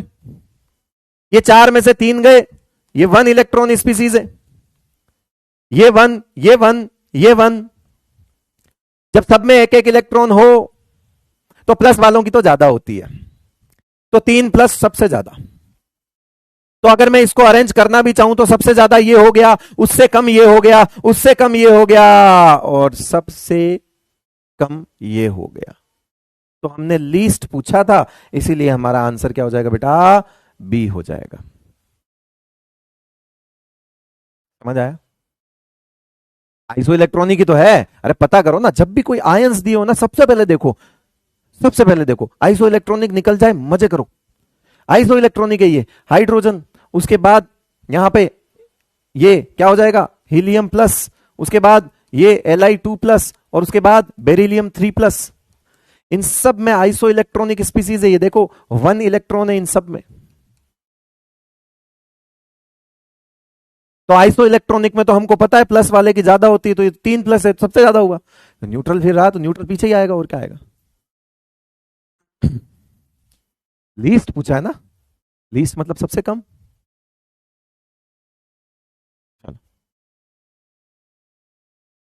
Leader board. उज्जवल कुमार, उज्जवल कुमार कुमार, ठीक है। यूजा फयाज कश्मीर, अक्षिता सिंह, आपको मिलते हैं क्रमशः सिल्वर, रजत और कांस्य पदक। और 5 4 5 नंबर वालों को भी, है ना, एक एक डेयरी मिल्क अपने पैसे की खरीद के खा लेना बेटा। छोटी छोटी खुशियों को एंजॉय करना सीखो, इसलिए 10 रुपए की खाना। खुशी छोटी 100 रुपए के लिए और दिक्कत हो जाएगा।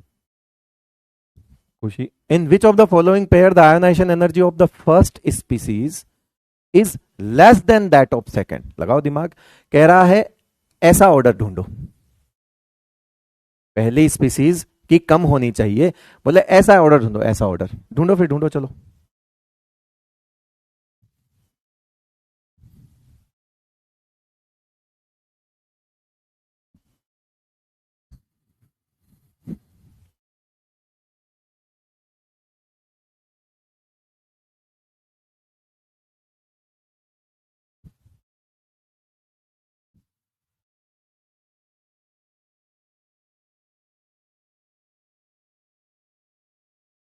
डेंटिंग पेंटिंग वालों पे ध्यान रखना बेटा, स्नैप वालों, हाँ ध्यान रखना।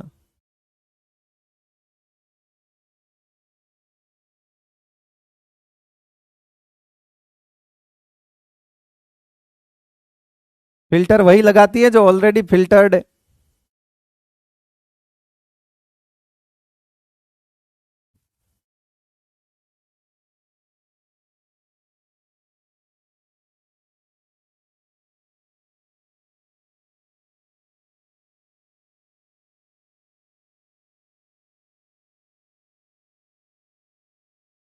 मेरी बातें तो समझ आती होगी तुमको? नहीं, कई बार मुझे लगता है कि क्या पता। हाँ जी, चलो बताओ बताओ बताओ, क्या कह रहा है? पहली स्पीसीज की कम होनी चाहिए दूसरी से, ठीक है।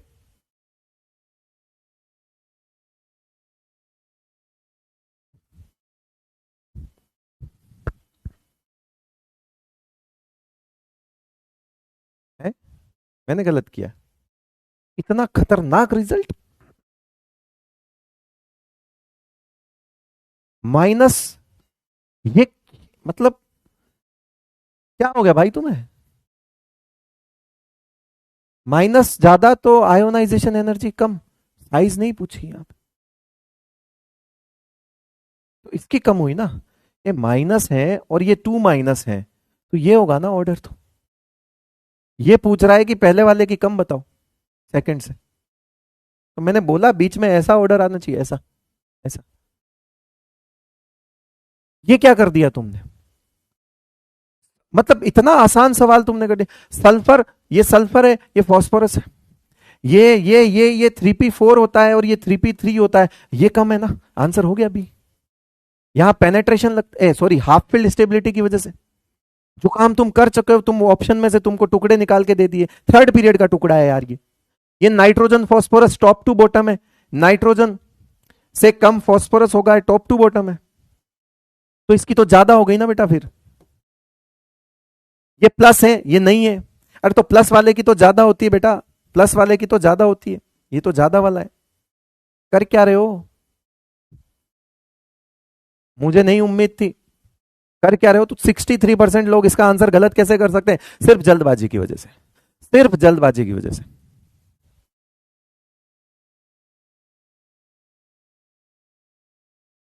अरे अभी सब कुछ पढ़ाया था उस दिन कि जब एलिमेंट सेम हो तो प्लस वाले की आयोनाइजेशन एनर्जी ज्यादा होती है यार, ये रहा सेम एलिमेंट। तो फिर यहां दिक्कत क्या आएगी, एलिमेंट सेम है तो माइनस वाले की कम होगी ना, ज्यादा माइनस तो ज्यादा कम, परेशान क्यों हो रहे हो, ऐसा तो कुछ नहीं है।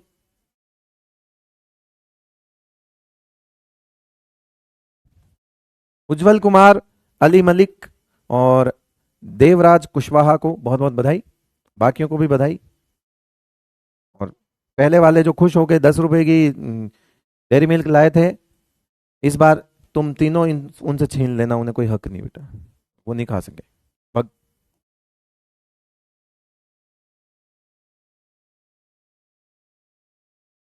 चलो एक सवाल ये करो, अच्छा सवाल है, करो, इसको समझ आएगा ये, मतलब एक होता है ना कि कॉमन सेंस लगाना, कुछ ढूंढना तुम्हें मिलेगा, मेटल्स, नॉन मेटल्स, कुछ ढूंढना।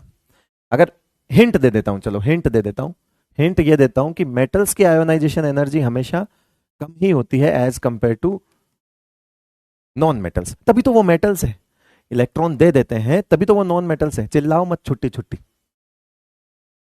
छुट्टी छुट्टी, चिल्लाओ मत, जो कुछ पढ़ा है उस पर सवाल करो, करो ये सवाल करो, लगाओ दिमाग, कॉमन सेंस लगाना। एक हिंट दिया है जिसकी वजह से आपको बहुत सी चीजें आसान हो जाएंगी आपके लिए, करिए। और वो हिंट ये रहा कि आयोनाइजेशन एनर्जी मेटल्स की नॉन मेटल्स से ज्यादा ही होती है, सॉरी कम ही होती है, तभी वो मेटल्स हैं, इलेक्ट्रॉन दे देते हैं। अब आपको इन सब में से मिनिमम वाला और मैक्सिमम वाला ढूंढना है, मिनिमम वाला पहले होना चाहिए, रिस्पेक्टिवली है बेटा, है ना, रिस्पेक्टिवली, तो मिनिमम वाला सबसे पहले होना चाहिए। इस इन सब में मेटल कौन है, हो गया फिर आंसर। इन सब में मेटल कौन है, एक ही तो है बेटा, यही तो मेटल है, आयरन ही तो मेटल है। अब ऐसा तो नहीं है ना, इतना भाई आयरन को मेटल जानते हुए तो पता, बेसिक सी बात। यानी कि मिनिमम, ये सब तो नॉन मेटल हो गए ना, तो मिनिमम तो मेटल की है, और हमें पहले मिनिमम ही चाहिए, हमें पहले मिनिमम ही चाहिए, और मिनिमम पहले एक ही ऑप्शन में है, and that is only C option. 60% लोगों ने कॉमन सेंस लगाया, ए और बी में बराबर तरीके का कंफ्यूजन था, आई डोंट नो क्यों, लेकिन शायद होगा किसी न किसी वजह से, आंसर ये रहा। अब सर इसकी ज्यादा क्यों है बेटा, ये नॉन मेटल, ये नॉन मेटल, ये नॉन मेटल, है ना, हाइड्रोजन मान लो, है ना, क्लोरीन मान लो, आयोडीन मान लो। अब आप साइज देखो एक बार, वो फर्स्ट पीरियड का है यार, ये थर्ड पीरियड का है, ये फिफ्थ पीरियड का है, यानी कि इसका तो ऑर्डर हम भी जानते हैं कि ऐसा होता है, बीच में ब्रोमीन भी आता है, फिर आयोडीन आता है। चलो तो हमारे ये तो समझ आ गया कि इन तीनों में से जो मिनिमम है वो तो आयोडीन है, फिर क्लोरीन है। अब वो कहां फर्स्ट पीरियड वाला, वो तो मैक्सिमम होगा, छोटा सा बेचारा यार, छोटा सा है वो तो इसीलिए उन बाकी तीन में तो फिर यही होगा ना, तो मैक्सिमम हो जाएगा ये, मिनिमम हो जाएगा। थोड़ा सा सबर करके सवाल किया करो, ऐसा नहीं है कि लाइन टू लाइन जो चीजें हमने सीखी हैं वो लाइन टू लाइन ही पूछा जाएगा, हालांकि नीट में तो अब ऐसा ही हो रहा है, बट थोड़ा दिमाग भी लगाओ। मैंने हिंट दिया थोड़ा बहुत, क्यों? क्योंकि हम इस हिंट के बारे में बात कर चुके हैं पहले से, मेटल की रिएक्टिविटी के बारे में बात कर चुके हैं, सब कुछ कर चुके हैं। ठीक है, ये सवाल समझ आया कि नहीं आया? ठीक है, हिंट जरूरी है, लिखना भी उस सवाल में हिंट जरूर लिखना। ठीक है बेटा, नोट कर लेते होंगे बच्चे बहुत सारे। तो अब ये तो ऐसे सवाल हैं जो तुम खुद कर सकते हो। लो होमवर्क, मैंने कहा ना जब भी पीवाई क्यू आएगा सीना ठोक के बोल देना कि ये तो यूं ही हो जाएगा। ठीक है, मैं बोल रहा हूं सीना ठोक के कि वो तो यूं ही हो जाएगा। होमवर्क, ये पीवाई क्यू तो मैं होमवर्क दे के जाता हूं, ये पीवाई क्यू नहीं है और ये हम अभी कर नहीं सकते, ये हम कल वाले में करेंगे, अभी ये नहीं हो सकता। ठीक है, होमवर्क में मैं कुछ आपको कुछ ऑर्डर्स देके जाऊंगा जो कि आप नोट कर लेना बाद में। गिव करेक्ट ऑर्डर ऑफ, मतलब जो कुछ पढ़ा है उसी में से दूंगा, उलझाऊंगा नहीं।